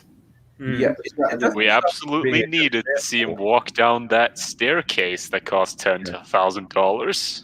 Wait, we didn't get to that. Damn it. Well, that doesn't stop it. Yes, but the thing is, Samurai Jack changed in its final season because it needed to wrap up the story, so they had to do more dialogue stuff. More dialogue stuff. Oh man. Yeah. That's because You know, I think I realize something. I just don't think DB and Wyatt. I don't think David and Dan can even like dialogue. I think this is where everyone shut their mouths. well, Yeah. that's pretty much proven. That's actually a proven fact that they don't like dialogue. Yep. No, they It's- really And they're don't. really bad at it. Yeah, A both they're bad. finger in the bum. Oh, Both good is God. lame, man. Oh, Dialogue's still lame, man. That is unfortunately an actual line in the show. Yes, it is. Yes. Not an exaggeration. That's an actual line in the show. Well, I will throw you in the fire if you ever say that line again. From There's also bad. Hey, White. White. What? Season 5. Figure in the B-U.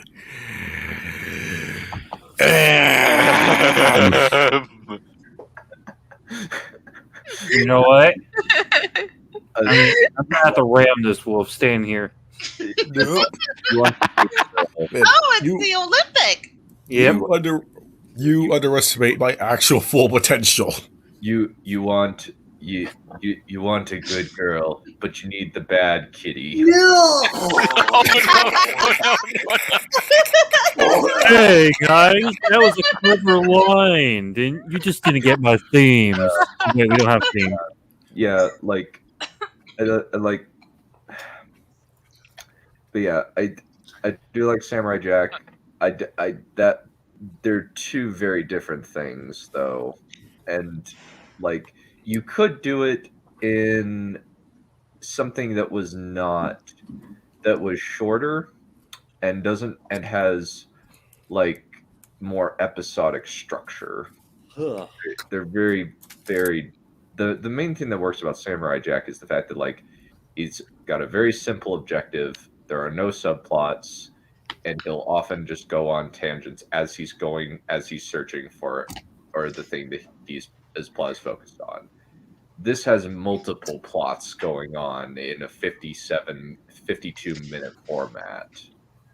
It wouldn't they're very different things, I guess, but the problem is it's just like you would have to do several like just a battle of the bastards type thing every episode, because that's basically what Samurai Jack does.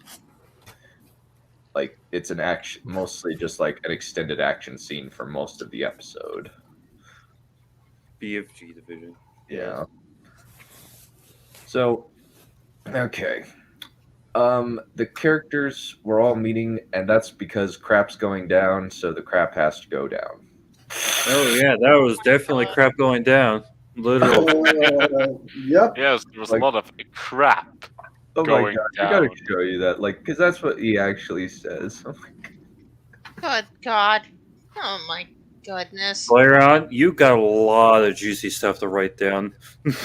Oh yeah, I'm being kept busy, all right. I'm glad you're the one doing this. Cause I'm like, oh my god, I couldn't. I gave up. Characters are all meeting for. Okay, it's going down, so it has to go down. Mm-hmm. It did go down, and it was shit. Dan, are we doing an overview of this book at the end? Hey, Nelius, if you could hear me, find a song called "Well, This Is Shit." So if crap is going down, so crap has to go down. That's the logic. Am I right? Yeah, that's the logic. That's the logic for you. Oh my god. There was another potential concern as well. It was becoming difficult and expensive for Thrones to hold the show's cast together, as other Hollywood studios eagerly sought to grab its stars for their tentpole films. Two mixed results. Oh, hey, Dark Phoenix, saying you mutants. Yeah. Also, just take a gap year. Take a couple of gap years. Like they did take a gap year. We saw what happened with that, though. Yeah, well, take a gap year so that like the stars can go off and film movies. Just take a gap year. Doesn't matter. The production tried to accommodate its cast members when they wanted to make something else. Emilia Clarke and Gwendolyn Christie had appeared in Star Wars movies. Nelius, find a song. Well, this is shit. It's done by the same guy that made "I've No More to Give." Done. Repeat yourself. Okay, so the production always accommodated cast members when they wanted to make something else. Emilia Clarke and Gwendolyn Christie had appeared in Star Wars movies. Gwendolyn Christie was in 6 minutes across 2 Star Wars movies, and Emilia Clarke was in the most financially unlucrative Star Wars movie in history. Oof. Yep. She was in Solo. Yep. Yeah, and she was in Solo. Oh, poor woman. Yeah. She plays Han Solo's first girlfriend, the whole things. Yeah, who's secretly working for Darth Maul. Yeah, I don't blame you for laughing. No, really. That's the ending. That's the big M. Night Shyamalan style twist that Darth Maul is behind Crimson Dawn. This is the part where I threw out the script and just tossed it out the window because I'm like, I don't care. Moving on. Han Solo. And you wondered why I never went to see it. God. Yeah. I watched it out of obligation. I can't blame you. I watched it with my family and for free. Wow. For free. I watched it with my family and for free at university when they just played it as a free movie. Wow. Yep. And Sophie Turner, Maisie Williams, and Peter Dinklage were cast in X-Men films. Peter Dinklage was in, out of all of them, Peter Dinklage got the best one because Apocalypse and Dark Phoenix, I have heard nothing but bad about those movies. Yeah, me neither. It was like Apocalypse was like the TLJ of X-Men movies. Everybody freaking hated it. Remember when we had high hopes of the X-Men reboot trilogy? Yeah. Yeah, First Class was pretty good. It wasn't as good. Well, First Class was really good. Days of Future Past, not quite as good, but still good. Apocalypse.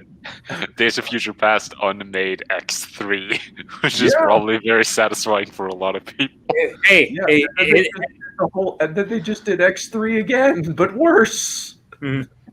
Hey, one of the Days of Future Past had a huge jacked man in it, so that was great.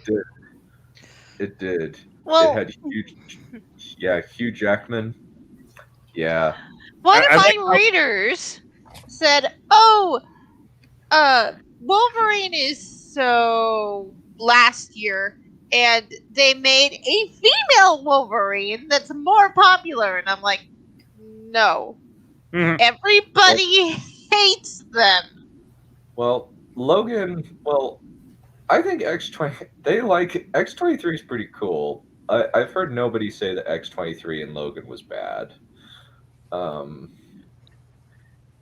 But no, my point is that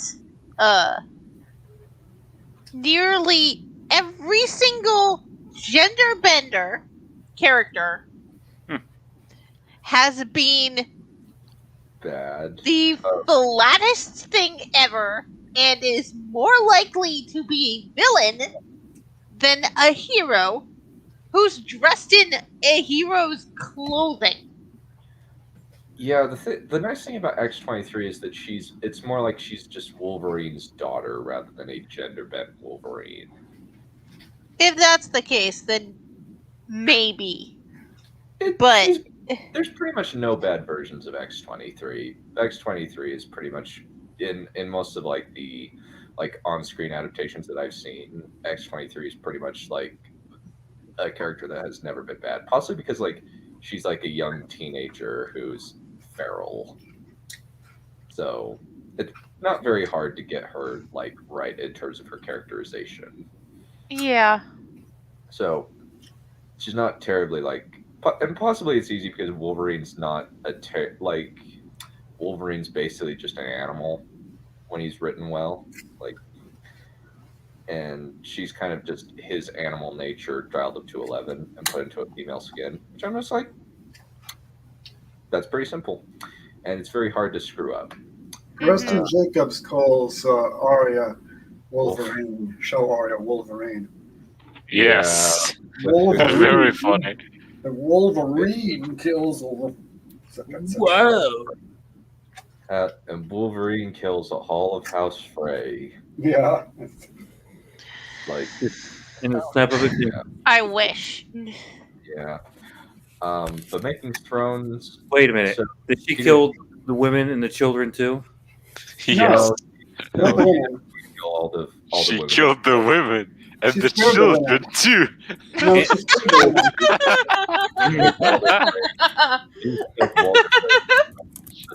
All of Walter Frey's adult male children and just left the women alone. Yep, she should have killed the women too if she wanted to wipe out House Frey. Yeah, she should have killed the women too. Oh my Kill every last one of them. This line is so funny. I love this. Kill the heresy. Love this line. This line is so funny. So Maisie Williams, Sophie Turner cast in X-Men films. Peter Dinklage asked, "Are they still making those?" Dinklage Miley asked her on Throne set when she told him she was going to play Jean Grey in Apocalypse. The funny thing is, maybe they should have stopped making them after Days of Future Past. You know what? Yeah, that's actually a very satisfying ending. And Apocalypse, like, I have not seen Apocalypse. I've just watched a bunch of reviews of Apocalypse. Apocalypse is a bore.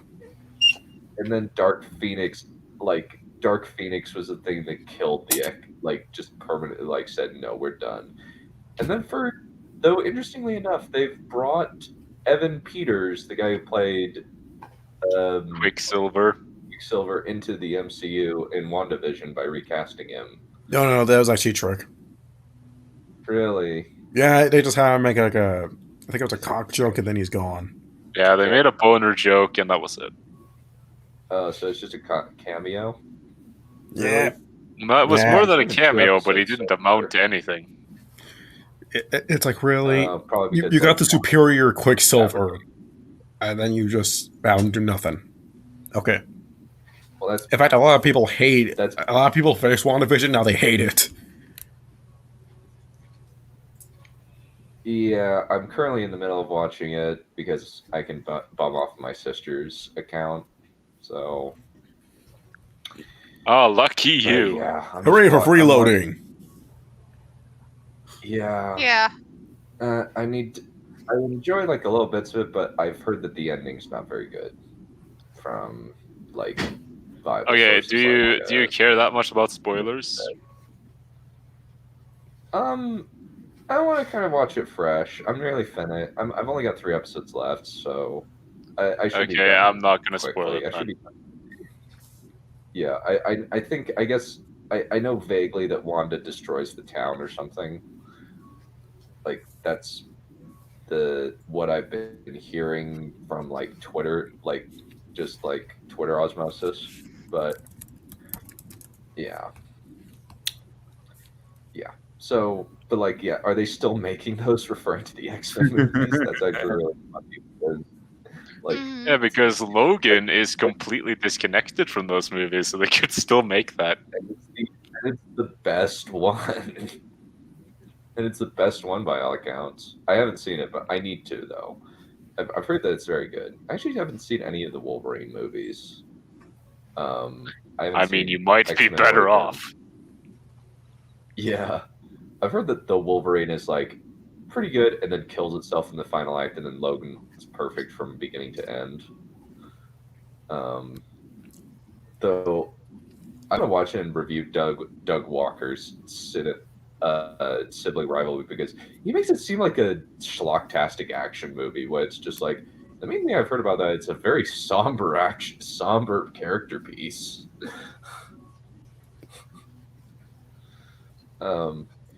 But yeah, but Making Thrones still took up the bulk of the year for the core cast. Yeah, probably because you're doing it wrong. You're doing so many weird takes, so many takes that it's just no, you're doing a lot of weird stuff. You're doing a lot of dumb stuff. Yeah. Yeah.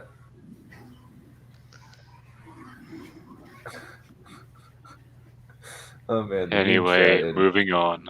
Moving on. Yeah. Yeah. Alrighty. So, but Making Thrones still took up the bulk of the year for the core cast, eliminating their ability to accept other opportunities. Don't just take a gap year. Just take a gap year. Breaking Bad didn't have to do it because it was every series that's lasted more than 5 seasons took a gap year. Dragon Man's pointed out multiple times. To give their actors a rest and allow them to do other stuff. Yeah, so that they can make big bucks from movies. Because even though they're making 1 to 2 million an episode, they would be able to make 20 mil or something like that on a movie set. And it's mainly the what is it? the prestige of working on Game of Thrones because like it was the biggest show on TV for years, and then died in a horrible burning massacre. Mm-hmm. They murdered their own child. No. Yeah. Won't somebody they murdered please George think of the child? How about no? No, they murdered George R. R. Martin's child. They murdered George R. R. Martin's child. This was not their baby. This was not their child. No, I said No. the child. I said the child, not First the. they kidnapped his child, and then they murdered it. Tragedy. How horrible. We've haven't been going seen for it either. almost Nobody's 2 gonna hours. go. Let's keep going. Let's keep going. Okay, so ever since Clark had her brain surgery and Harrington shattered his ankle, the showrunners had been aware that the odds of successfully keeping such a large population together until the very end of the series was slim. Mm-hmm. Okay. I wonder They counted why. themselves fortunate they counted themselves fortunate that they had come so far with so many intact. Every additional season, every cast, contract renewal, meant betting on another roll of a couple dozen dice. Mm-hmm. Okay, that's probably not inaccurate. That's probably fine. Benioff and Weiss decided deciding to end Game of Thrones was not a conclusion made lightly. Oh, good God. I woke up. What? I just woke out of my daze. But deciding to this. Oh man, let me grab that for you. Oh man, that's funny. Not a conclusion made lightly. Not a conclusion made lightly. Oh, not a conclusion made lightly. However, it came with a significant degree of mournfulness. Yep, sure. Apparently. Yeah, Apparently this was really difficult for them. Which is why they put so little effort into it. I know, it was such a thing, you know. Effort? What's One that? night around, Yeah. One night around 4 a.m. during the filming of season 6 in the Spanish desert, the showrunners sat in a tent and discussed their feelings about wrapping things up. They were waiting for their crew to finish prepping the village of Bastothrak for the scene where Daenerys burns it down. With no immediate duties, they opened a bottle of bourbon and grew introspective. Pile of shit. Why am I not surprised? So we were right that they got. We were kind of right that they got drunk on set. Well, drank on set anyway. You know what? Okay, I rescind any defenses I made. Yep, they were drunk on set. Let's go. Let's. This is confirmed. Well, they drank on set. Strictly speaking, we don't know that they got drunk on the bourbon, although it's a pretty safe bet that they did. Always get drunk. What are you? It's a pretty safe. It's a pretty safe. I think he has enough. Actually, I think he has enough alcohol in the system to be perpetually drunk at all times. Mm-hmm. He's. Oh man, he's he's basically Jack Sparrow without anything good about Jack Sparrow. Yeah. He's Jack Sparrow from the 5th movie. No, he's Jake Sparrow. Jake Sparrow. He's Jack Sparrow. Yeah. David Benioff, you end up spending a crap load of time away from your family and friends. Well, I don't have any friends left. Theoretically, if I had friends left. What does that sentence even mean? Well, at least he acknowledges that people don't like him.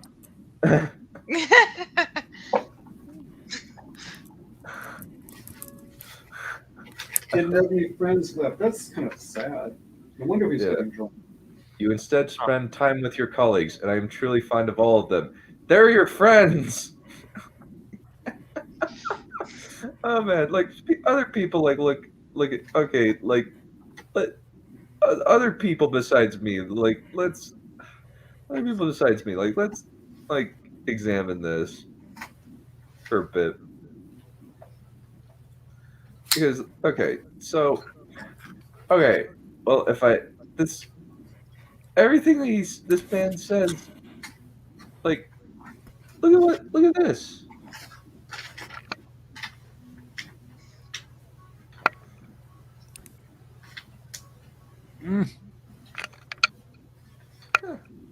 I don't get it. Yeah, I don't get it. I either. don't get it either. So okay, so if you don't have any family left, so okay, let me put my big old thinking cap on here for a sec. Okay, theoretically, if I had friends left, well, like, aren't your colleagues friends? What sense does this make? No, he has to cancel the show because he doesn't have any friends. But his colleagues are friends, but that doesn't matter because he doesn't have any friends. See, it makes sense. No, it doesn't. And this is why Wow. Benioff is like, whenever you put Benioff's actual words on paper, they make no sense. If you're going to spend years, pardon me for a second. If you're going to spend years working on one show, you better love these people. And we love the show too, which isn't always the case. You work hard on things, and even stuff that turns out poorly, and you always put everything you got into it. Spend time on a show that people respond to all over the world is incredibly gratifying. You don't want to screw it up, and you're scared about whatever comes next, because about 99%, because it's 99% likely to be anticlimactic after Game of Thrones. Oof. Game of Thrones Get fucked. Get A couple of fucked, things. you hack writer. Get fucked.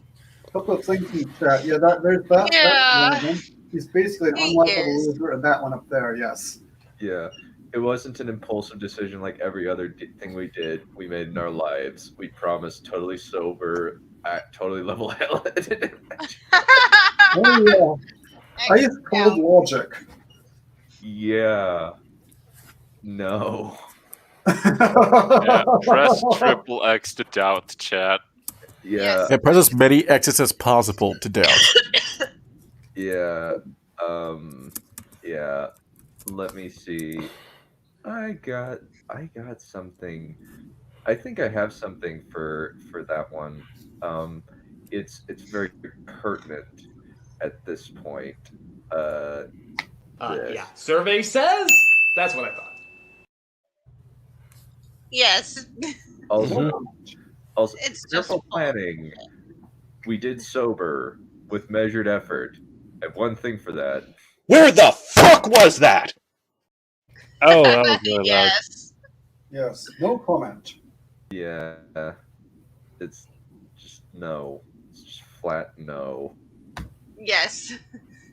You Starbucks motherfucker. Yeah. You Starbucks motherfucker.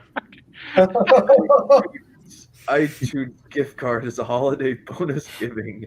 Mother. Okay. I was like, holy fuck. He really went out. I'm like, oh my god. I remember the first time I watched that. Yeah, that was hilarious. Oh yeah, yeah. You had never seen him go off the rails like that before. It's from Rick and Morty, but it's still a great insult. I love it. Dan Weiss, I just think about how bizarre it will be not doing this anymore. Because it becomes the water you swim in. It becomes every minute of your every day, 365 days a year. The show is on your mind or in your life. Once it's done, it's like re-entering some weird universe where I don't even know how people act there anymore.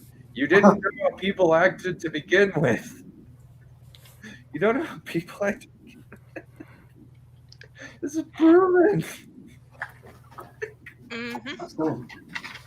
You guys are terrible interviewers. People are terrible at interviews. That's been a proven fact. The only way that you get through them is you BS your way through it. Like some weird world where you don't know how to act anymore. Yeah. Oh, great. We're gonna get some more stuff in a bit. Oh, great. Okay, I have a question before we dive back in. How many pages are left in this damn chapter? How many pages? Let me check. I don't know. That's not Well, we'll keep going. until it's eviscerated properly. That's all I'll have to say. Okay, that thing is being weird and loading. Yeah, I think I'm mostly worn out from the fucking rock earlier in the stream. And that's because the rock is one of the dumbest things. Yeah, we can laugh about that backstage after the stream is over. Yeah. Let me see. Okay, so let me see. Where are we at? We're at. Okay. Let's see. So we're at.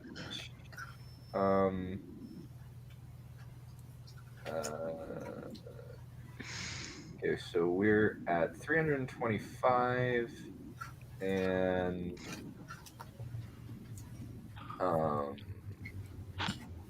5 more pages. Oh, thank God. Oh, wow. The next chapter is 21 pages. Oh, but this one is 21 pages, so they're getting progressively longer. Oh dear. Why does it feel as if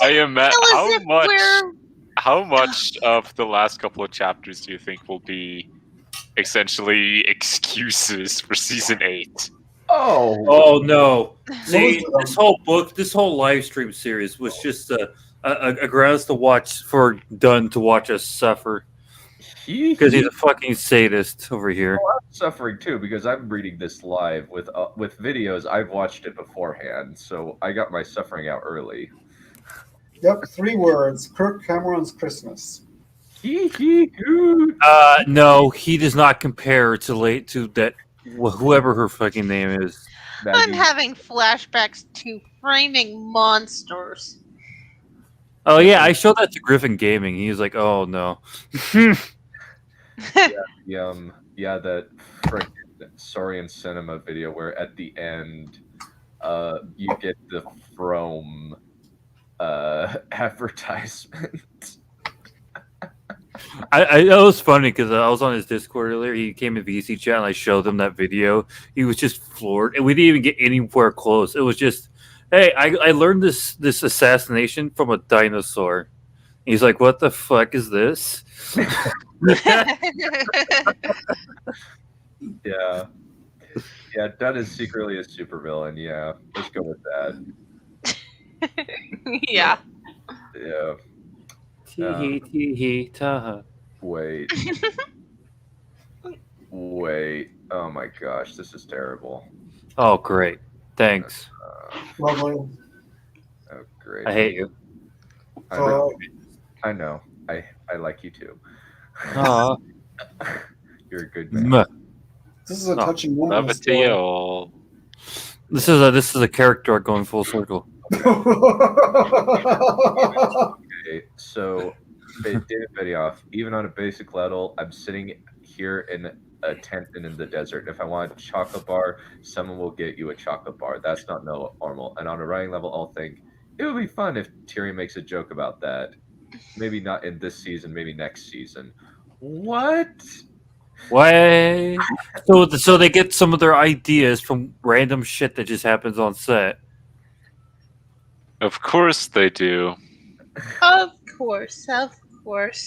You have characters you love, you're immersed in stories, and you come up with ideas for them. And a few months later, these incredible actors will be saying these things. That's such a rare gift for a screenwriter. Oh yeah, you remember the part with the White Hunt where Tyrion decided, hey, let's capture a white. I mean, that was such a great moment. It really showed Tyrion's intelligence right there. I don't know about you guys, but that just sold me on Tyrion right there. It's like, he's such a great character, so smart. If 10 years ago somebody had given me a chance to write a ticket, I wouldn't have been crazy enough to write a ticket to something this great. When I'm 75 years old, I'm going to be affecting a quivering elderly voice. You know, would have been great if Tyrion had said, "Ah, gosh, dang it." And making Thrones wasn't just creatively and financially fulfilling; it was also occasionally incredibly fun. There were times when their work ended and the partying began. Oh boy, isn't that the cliche D&D thing right now? The cast and crew loved to party. It was a hard drinking, hard partying group, and we had some really great times. Okay. Yeah, That confirms it. Yeah, like when you Yep. played the hand slapping game. When you played the hand slapping game, it broke every bone in your hands, and had to go to the hospital. Hard drinking, hard partying. And you never let anybody forget about it because you're weird. No comment. Yeah. Yeah. They even had an animated short about it. That's an insult to weird people calling them weird. How dare you? Racist. The show's end-of-season wrap parties held in Dubrovnik's East-West Beach Club were as epic as anything on screen. A crew member once passed out naked, locked out of their hotel, and then had to walk to the princess house for a key. I'm sorry, what? What? Yeah. Like, what? Everyone passed out naked. What? The rest of it. Well, you know, people just pass out naked on the street. This happens all the time in California. It probably does too. Have you ever been to San Francisco? Yeah, this happens all the time. Oh my gosh! Passed out naked. Look! Where is it? Look! I Had had to like... ask, then had to ask. And then had to walk to the front desk and ask for a key. Hold on. Okay. Oh my gosh. Another woke up also naked at the top of a Croatia hotel's water slide and found himself being kicked in the ribs by an annoyed 8-year-old. What? Oh my god. I have to copy this. I copied it. I'm going to put it in my Game of Thrones section for everybody to see. Oh my god. Oh my god. Done. You're all right. What happened? How did they lose their clothes? Well, they kind of forgot their clothes. You know, it's kind of like that shitty Netflix movie Naked, right? I'm surprised Naked. D&D didn't. Maybe it was D&D. My question: how did you end up on a Asia hotel's water slide, getting kicked in the ribs by an annoying 8-year-old while you're naked? I have no idea. That is such. How did you even get there? How? Okay, I have several questions. How drunk were you? How did you lose your clothes? How did you get up there? How did you end up locked out of your own room? How did you not Okay, drown? I have to say it. No comment. How did you like either A, not drown because you're drunk on a water slide, or just like fall down into it? You just like pass out and then you're like and just what adds to the thing is kicked in the ribs by an annoyed 8-year-old. So like what you're like 11 in the morning? How did a pool attendant not kick you out? There must have been some point when they were coherent, when he was coherent enough to take his clothes off, or someone would. He wasn't coherent enough to take them off anyway. Wait, so you mean to tell me that it was kind of like they tried but they failed to do it dirty? Oh my gosh, this is nuts. You're making this sound like it was unbelievably unprofessional. A professional and David Dan do not mix real well. I have to screen. I'm sharing this to Dragon. I'm pretty sure you guys already got to this, but I'm gonna do it anyways. Okay. Yep, you'll have a field day with this chapter. You know what? I'm gonna send it to Boulder's Discord. I'm gonna see what happens. Oh man. I'm gonna fucking put it into the cantina. Yeah, Try please sending it to Norms and see what happens, if anything. tag me so I'll be able to find it in the midst of it, since my Discord is ridiculously busy. Yeah. I'm putting in the cantina. I want to see what happens. Yeah. Still, by season 5, Benioff and Weiss had a plan to end their show, but convincing themselves was one thing, convincing HBO was another thing entirely. It was pretty ironic. Thrones had become the biggest show in the world in order to secure a budget that could pull off its climactic storytelling and epic battles. Its success also created tens of millions of fans who didn't want the story to end, and a network that didn't want to risk losing licensing revenue and subscribers. Thrones wasn't just a TV show. It was the network's most lucrative product, one that parent company Time Warner heralded on its quarterly Wall Street conference calls. By one estimate, Thrones generated more than $1 billion of revenue for HBO. Wow. That's a lot. Yeah, people pay to watch this shit. The writers were at risk of being trapped by their own success. By season 5, you had At torpedoed. risk. At risk. At risk of what again? At risk of being trapped by their own success. Being trapped by their own success. No comment. For 1 second. What? Yeah, apparently, like, on 2 occasions, like, people would just pass out naked in front of their door. One occasion passed out in front of their door without their IDs. And apparently, like, the person asked to this naked person, "Do you have ID?" Ugh. And then, Well, to say no comment again. Yeah. Good. It's just wow. It's just, and then, like, woke up naked on top of Croatia's water slide, being kicked in the ribs by an annoyed 8-year-old. So, like 11 a.m. or noon, because that's usually when kids wake up. Wake up when they're at a hotel. They're probably up earlier than that, actually. Maybe. Kids are 8-year-old, yeah, probably. Yeah. And that one bit of leverage in the showrunner's career corner was HBO's brand within the television industry. The network had painstakingly They're just ignoring it. They're not even paying any mind to it. Mhm. God damn. The network had painstakingly cultivated a reputation as an island of creative freedom where top filmmakers were trusted to call their own shots. That's interesting. not true. That is not true. That's HBO. Yeah. Well, in the sense that there was a kind of a old boys network, when they just kind of trusted D&D to do whatever. There's that, but also they basically ran True Blood into the ground by spamming like high Q rated characters, as well as giving jobs to their friends. Yeah, I'm sorry. Repeat that sentence again. Okay, so the network had painstakingly cultivated a reputation as an island of creative freedom where top filmmakers were trusted to call their own shot. Okay, that's what I wanted. Island of creative freedom, where showmakers are trusted to call their own shots. Mm-hmm.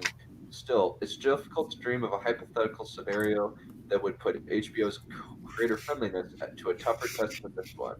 Would HBO really cut off the largest revenue stream it had ever had? Because a couple writers said they wanted to quit telling a story about fire-breathing dragons and supersized wolves. That's basically what happened. Oh my gosh.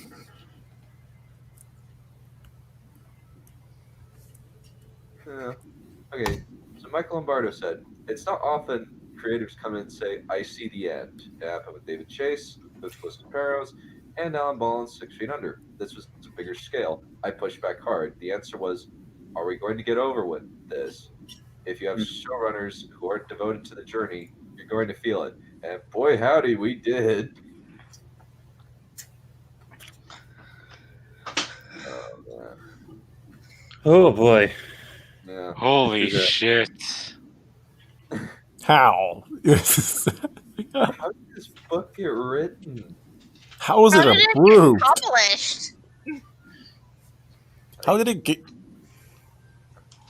anything? How? Just how? How does this exist? Yeah.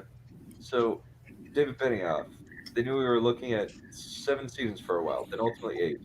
HBO would have been happy to keep going, or to have more episodes in the final season.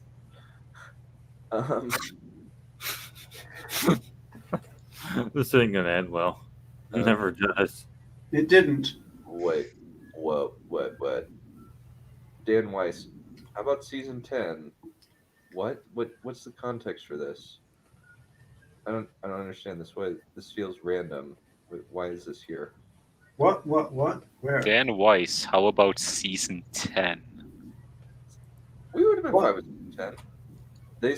Michael Lombardo. George R. R. Martin would have been fine with 10 too. Yeah. 13. Yeah. And if you'd actually used the material you had instead of skipping it, he probably would have been able to finish the book. Though he No, he probably wouldn't. won't. No, he wouldn't. Nope. I don't know he would have. The timeline has been the timeline. He has not finished a book he has not done a book in 9 years. No, I mean, it's technically 10 years. He probably would not have lost inspiration. I'm not sure about that. I think he was already flagging, but with what they did, they probably made it worse. Possibly. I think that he's a salty dude though. He put multiple pot shots in Fire and Blood regarding the show. Oh. Yeah, he did. He might just hate right. But I just think that he's just even before with Feast for Crows and Dance with Dragons, he goes on a lot of tangents, and they're not as high quality as the other three. They're good, and they're not as bad as a lot of people say, but Feast for Crows is definitely a bunch of characters we don't care about doing relatively interesting things, except for Brienne, who's just doing boring things. And is characters we care about doing mostly bureaucratic things. Yeah, Dances with Dragons has some of the best stuff in it, I think. It just, there are bits in it that drag, too. Yeah. Tyrion's stuff is good, but Danny and John's stuff is, takes a while. Well, I kind of liked Danny and John's stuff, actually. Well, I mean, just in terms of, there isn't really, a driving force behind most of what's happening. It's mostly kind of just slice of life stuff for the most part. So Michael Lombardo, D&D said, we can do it with season 6 and in 13 hours. Then we think we're done. I'm all 13 hours. Where did you come up with that? Why couldn't it be 2 seasons of 10?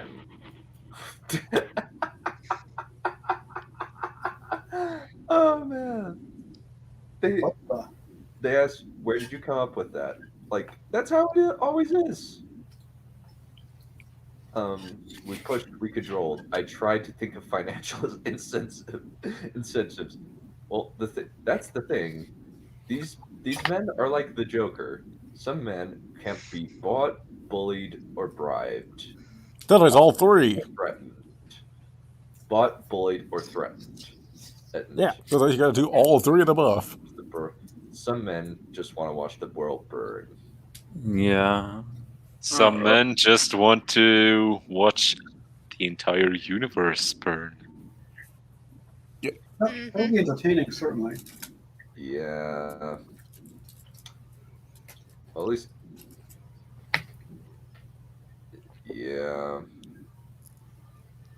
Yeah. Except Tolkien finished 2 masterpieces. Yeah, Feast for Crows is. Feast for Crows is the Ironborn. I think that's really cool. Yeah, and part of George R. R. Martin's problem is that he is a discovery writer, and he's written himself into a bit of a corner that he can't quite get out of. He's the worst case of a discovery writer. Yeah, at least with Stephen King mostly does standalones, with the exception of The Dark Tower, and they're kind Tolkien managed to complete 2 masterpieces. Well, 4 masterpieces. Funnily enough, there is actually an interview where George asks Stephen King, "How do you write so fast?" Yeah, I've seen that. It's very funny. Though Stephen King does do you have any more questions for me? And if you ask, I will. Stephen King has a really devious sense of humor. I really like Stephen King. But yeah, just how do you write so many freaking books? He's like, I just write like 3,000 words a day. But the problem is he doesn't outline, so it's kind of a meme that Stephen King's prose and characters are really good, but his endings are usually bad. It's kind of like asking someone like Crispin Freeman about Twilight. Yeah. Don't speak to me about that abomination. Yeah. Real vampires don't sparkle. Exactly. Pain exists.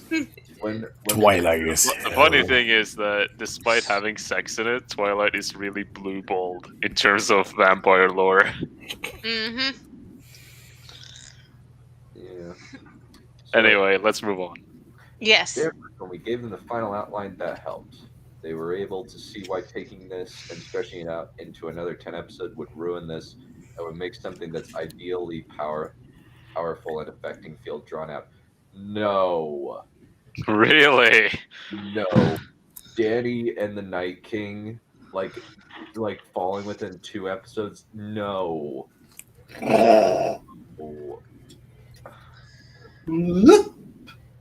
Each one needed a lot more time and setup.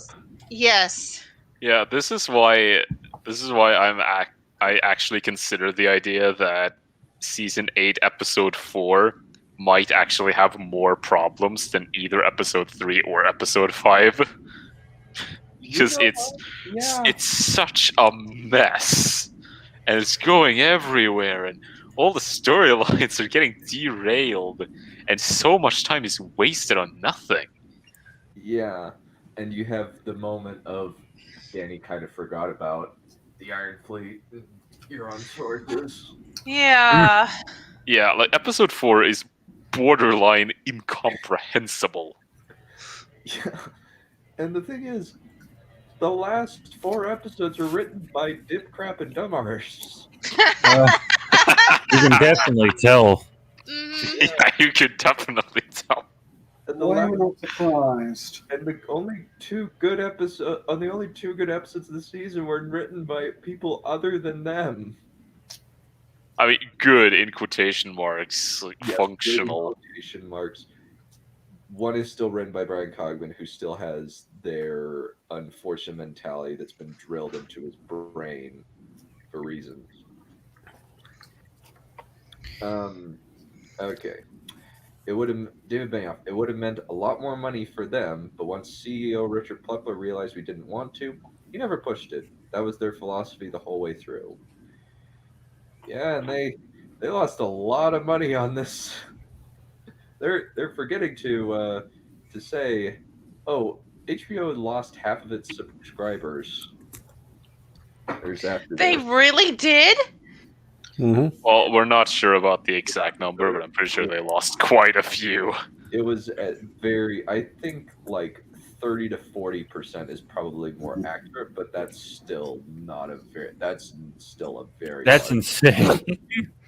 That's a lot. That's not an insignificant number.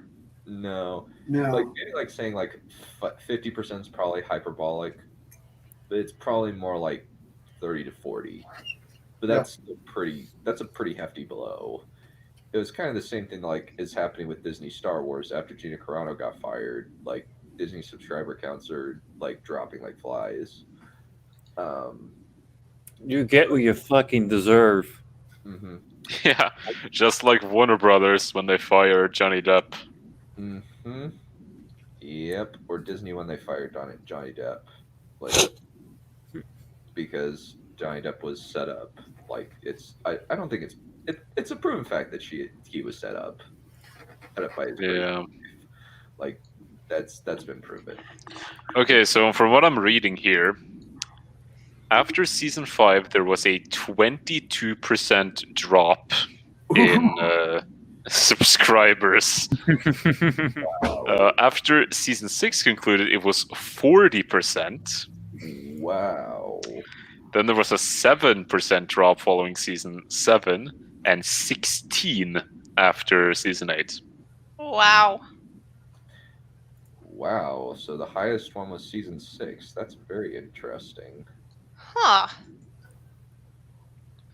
I guess not everyone fell for the Jedi mind tricks of season 6. Maybe, yeah. I Really think, not. yeah. Okay, so ultimately, Game of Thrones it was agreed that it would conclude at season 8. The budget escalated to more than $15 million per episode in its final year, with 5 of the show's leads earning more than $1 million per episode. Whether one views HBO's decision as right or wrong, it's unlikely that any other major media company would have agreed to honor a writer's request to end a phenomenon like Game of Thrones at the summit of its popularity, or in this era of perpetual franchises ever will again. No. So what did they spend that $50 million on? Wait a second, Don. Could you repeat that? Let me actually give it to you. So let me actually show it on screen for you guys. I'll just highlight it real quick. Yeah, what did they spend $15 million per episode on? Boats and hoes. Boats and hoes. As well as staircases and building an actual King's Landing set in an actual winter town that never gets used. That never gets Yeah. used. Yeah. They could have actually used that for. Yeah. To their credit, HBO said, according to Dan Weiss, we'll give you the resources to make this what it needs to be, and if it needs to be a summer tentpole style spectacle in places, then that's what it will be. Yeah, when you can actually see it. Well, they kind of forgot about that. Yeah. Well, to be fair, it was only episode 3 that we couldn't see most of. Yeah. But still, yeah. He had night vision goggles. Oh my goodness. I hadn't come across one soul who'd said they were happy that it was coming to an end, but it had to. No, it didn't. Okay, just keep repeating the lie, and maybe you'll start believing it. But he felt it had to. That's just your opinion. This is totally gaslighting. They're saying, no, we wanted to end on our own terms. We didn't want to jump ship and go to Star Wars. Exactly what they did. Liars! Or they've been rushing really hardcore since season 5. Like season 5 is when they had the deal. Yeah. Like, let's see. When did Pacific Rim Uprising come out? Because I know that was when the news was announced. Was around that time. Was Pacific Rim Uprising? Oh, didn't that movie come out in like 2017 or whatever? I think that was 2015, actually. I thought it was 2018. Pacific Rim Uprising. Yeah, it's 2018. That was 2018. Oh, okay. Yeah, the only reason season 6 doesn't seems relatively not bad to some of us is that the other seasons around it were so much worse. Yeah, it's like middle of the road with some high points for the most part, is my assessment. Yeah, Battle of the Bastards. It's got Battle of the Bastards and it's got R and just Indestructible R. Yeah, those are the things. Those are the bad things I'm remembering off the top of my head. I think Preston Jacobs said that the final episodes of season 6 was the worst yet, with like a lot of like inconsistencies happening. Of basically just he said it straight after the episodes came out. Yeah, and honestly, I wouldn't say he's wrong, because a lot of things like that are inconsistent happen in that episode, like Jon becomes king in the North, even though he technically almost lost. He did almost lose, yes. And Sansa had to come in and save the day. Yeah. And didn't tell him to take over the throne, but unfortunately, Jon survived. So. Oh yeah, that's quite tragic. I know. This next bit's funny. A lot of people stay on television too long. You could see it becoming become a version of what it used to be, and trying to recapture that, like with all the references that season 8 made to season 1. That's a season 1 reference. Yep. Or remember when the show was good, guys? I'm back to Preston Jacobs again. Like guys who go hang out at their former high schools too much. No decision should ever be made just because something is making a lot of money. David and Dan were smart enough, and HBO was smart enough to not just go, well, everyone's getting rich, let's keep going. No. That's the worst thing you could do with something creative like this. That would have been if it was dragged out instead of rushed. And even then, this needed more time. Like that's the weird thing about season 8 is that it's not even really rushed. It's like they speed through all of the plot relevant stuff with using a bunch of irrelevant bullshit excuses, and then everything that isn't relevant to the plot is padded out to fill time. Chairs. Back to chairs again. Yeah. Yeah. It was painful. The one thing I learned from David and Dan is that they're coming from a position of principle. Fucking liar. He pulling these fucking words out of. It's like he has like a little bag he pulls words out of or something. The bag. Survey says that's what I thought. Yep. Yeah, the bag is his appendix. Yeah. Also, that makes absolutely no sense!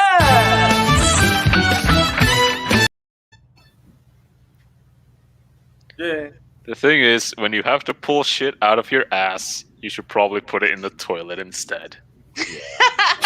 I mean, it's meant to go in the toilet. Yes. Yeah.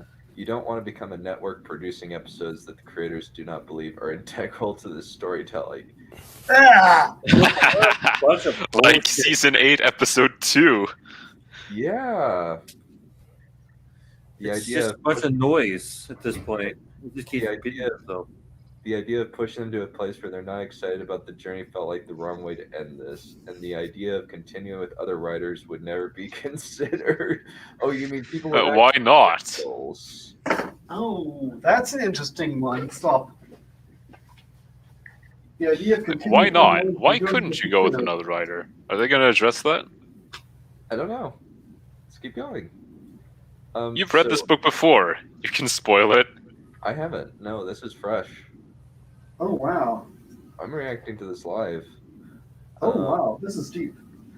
Wow. Yeah. The hallmarks of the show Never were not been considered. Yeah.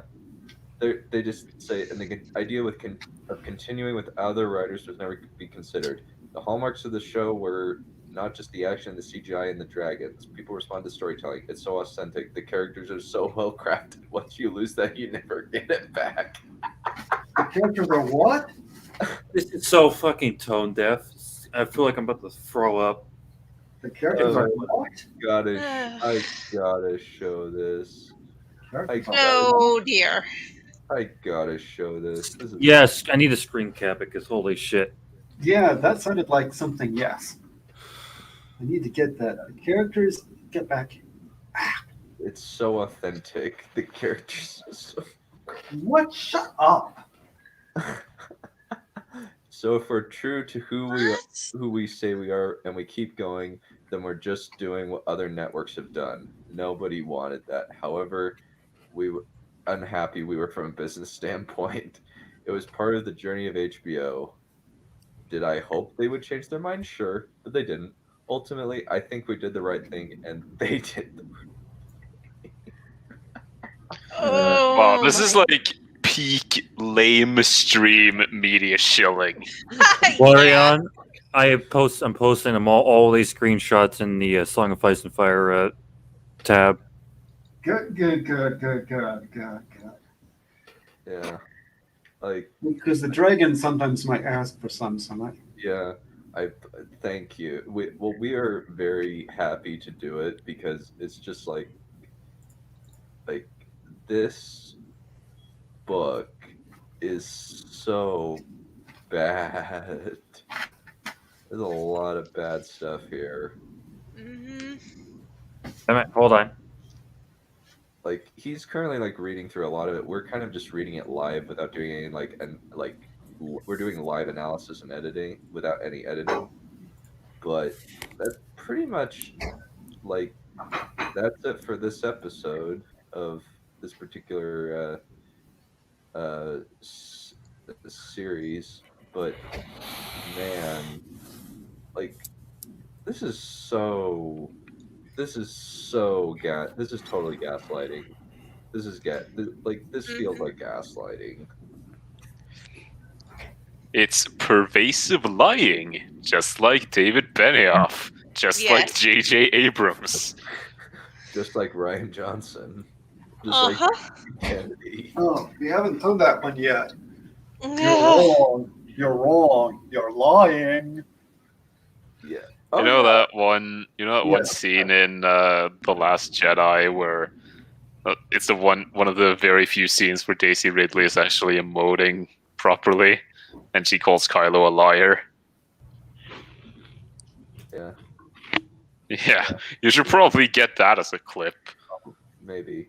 I do know that this one's pretty. But you're fucking wrong! You're so fucking wrong! You're wrong! You're lying! Yeah. Yes, that one. Yeah.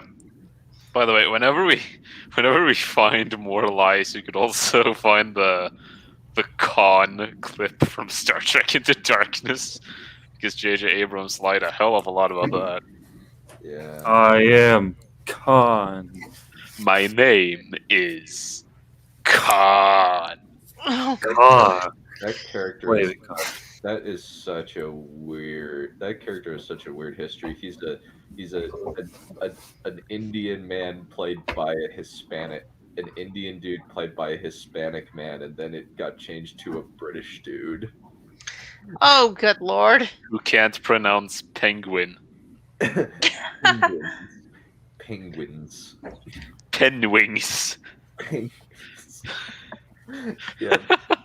Benedict Cumberbatch is a national treasure. Yes, Smaug is great. Yes. Yeah, we need a palate cleanser. White. Geode.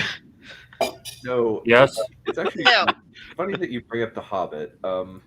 Please, White, can you pull up Hobbit cast feet guessing? Oh, good. I'm sorry, what? God. Hobbit. Okay, I'll do it. I'll do it. No. What did he say? What was that? What were those words? Feet quiz. Basically, they have to guess who the cast member is based on a picture of their feet. Yeah. Right. Hobbit cast. There you go. You can do it. Count me out. No, it's funny. It's not. They're not gross. It's just it's pictures of them. Okay, which one is it? Is it the Insider Access feet? Let me see. Or is it quizzing the dwarves? No, it's not quizzing the dwarves. We'll only watch a little bit of it. Let me find it. So, Insider Access feet. Let me actually find the point really quick. What point? Okay, I have the video up, so you can just show it to me, really. Let me find the timestamp really quick. I just need to find the timestamp.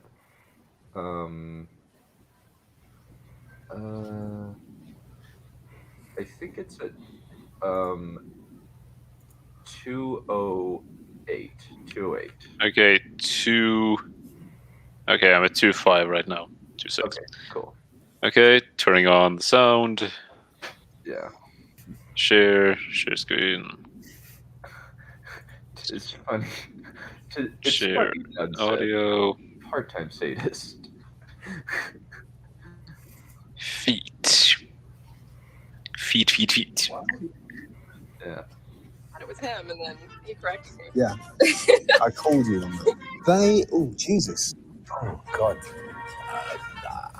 Is that Stephen Hunter? Richard Armitage? Stephen Hunter? Richard Armitage. Those are my feet! Yes! My chubby little feet! Is that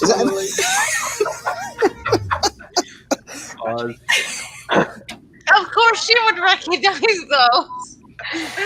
Okay, that was silly. They thought it was.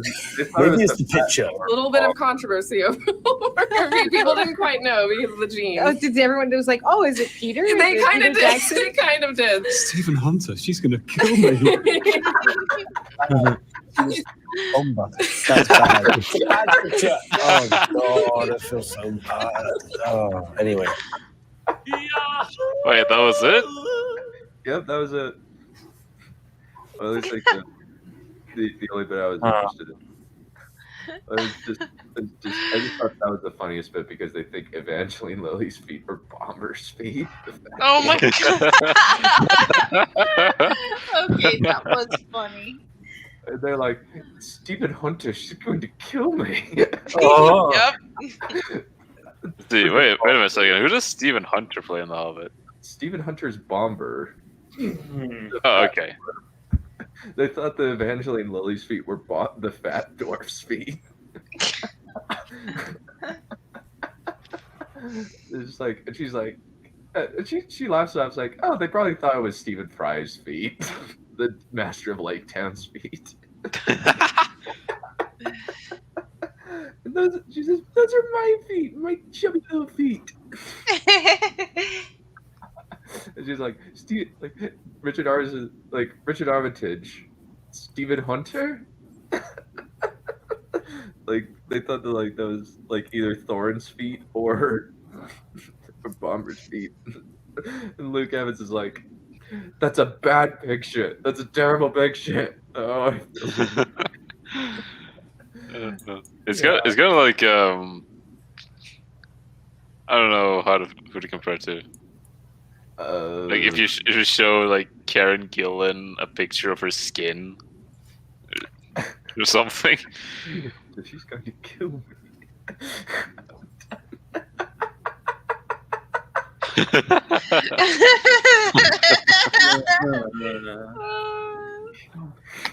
I mean, I can't do accents anyway, so.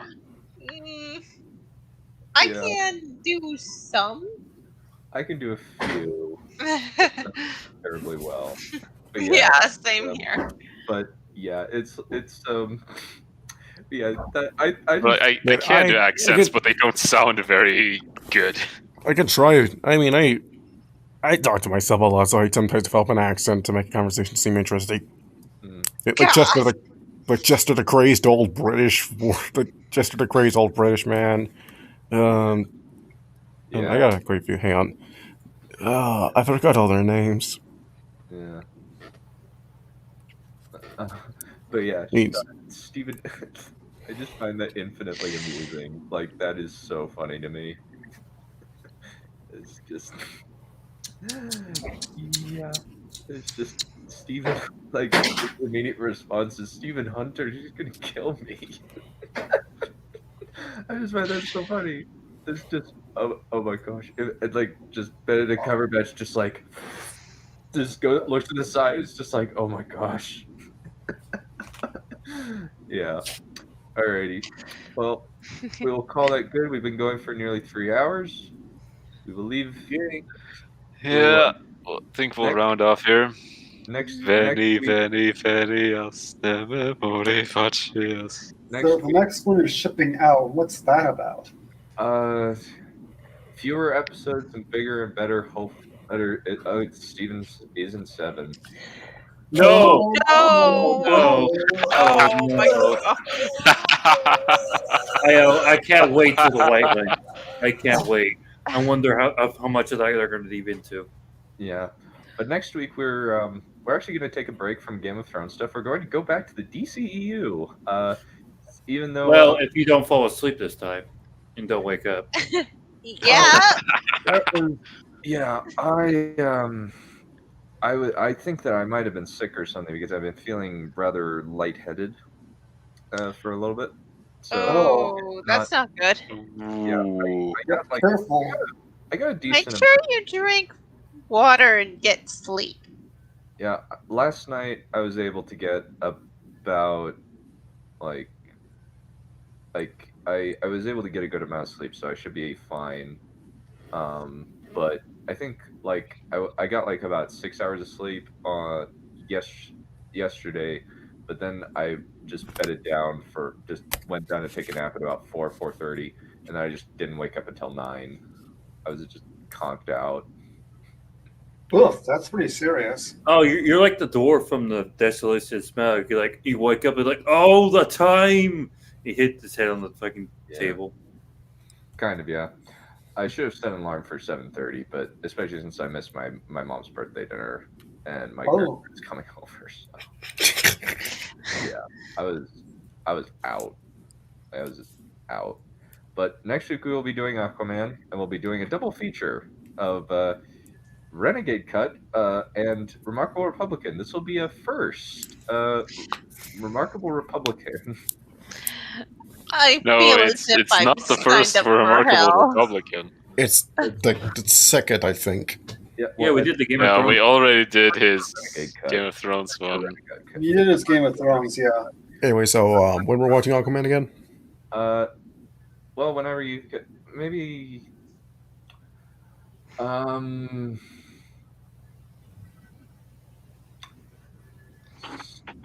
Saturday or Sunday evening.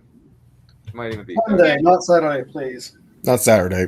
Okay, Sunday evening. That's daylight savings time.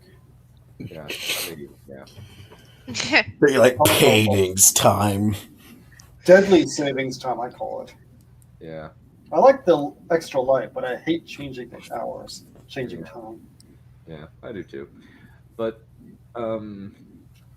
either way, we will probably call that a stream. We will watch Aquaman this Sunday, and we will do the stream on Monday where we get the Meme Factory and the crazy ideologue in a feature. As long as it has nothing to do with Megan Fish, I'll be alright. Oh, we should do her Lord of the Rings one then. No. I will. I can do it. I can take over for White. He doesn't need to suffer. Oh, White needs to come on. No, White needs to come on. Everyone, we need to petition to get done to stop recommending Maggie Mayfish videos. I'm against. I would say humanity, but it's scaly people's kingdom. Thank you, Becca. There we go. We need to do it. We need to do it. Okay, that's it. Experienced her yet, so to speak. Oh, yay! What?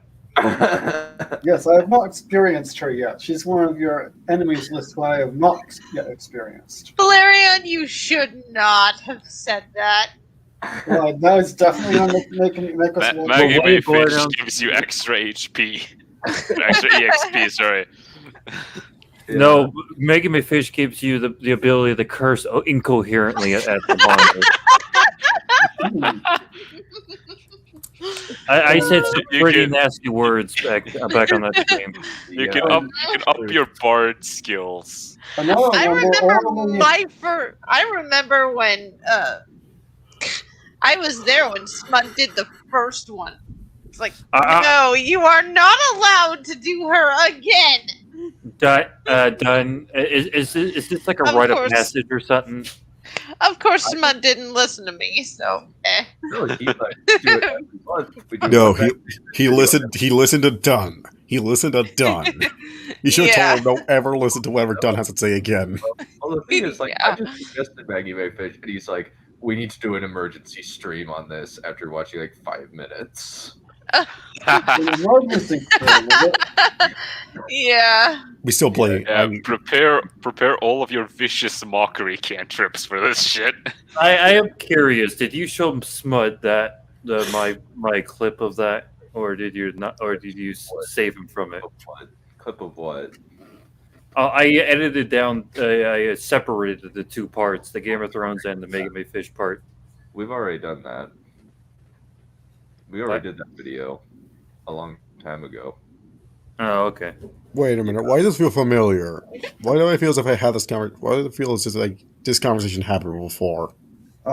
Becca says, Valerian, you're in the line of his laser eyes now. No.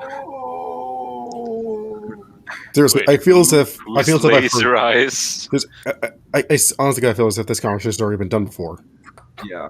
Well, almost certainly. Eventually, we will have the Lord of the Rings fans on for Maggie Mayfish's Lord of the Rings and LGBTQ stuff.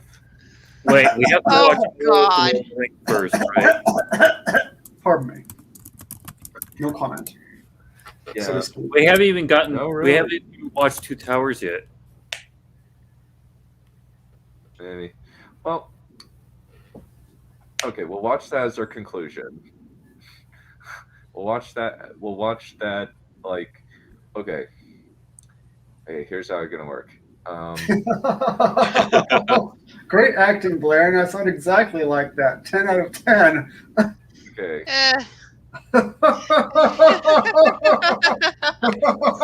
Gloriosa Genetosa. So, I've been practicing. okay,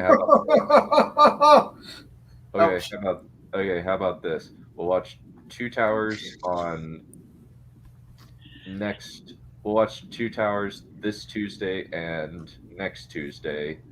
Then we'll do the stream Wednesday. Well, this stream Wednesday. Unless you want to do Return of the King first. What? No, you Unless can't you want watch to them out finish. of order. Why would we do that out of order? No, Return of the King before Maggie May Hoo-Ha. Well, I mean, like, and do the stream talking about Two Towers on Wednesday. Oh, okay, it's just Two Towers. Oh, yeah, okay. Yeah, and then we'll do the same thing. Though we'll have to start more streaming on Mondays and Tuesdays, Mondays and Thursdays, because I'm gonna be only theatrical. Well, no, only extended, not theatrical. Sorry. Yeah, theatrical's gay. What are you talking about? The theatrical is the infinitely inferior product. Yes.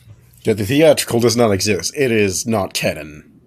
I don't even think I have even watched the theatrical version of Two Towers or The Return of the Kings yet. Oh, I have. Yeah, but I saw them when they came out back in the day. The theatrical is fine. No, I mean I haven't seen the extended editions of Two Towers and Return of the King yet. What? Really? Huh. Well, this should be a new experience for you then. Well, I think that we will have to conclude right there. Thank you all for coming. We'll see you guys later. Bye. Ciao. Bye.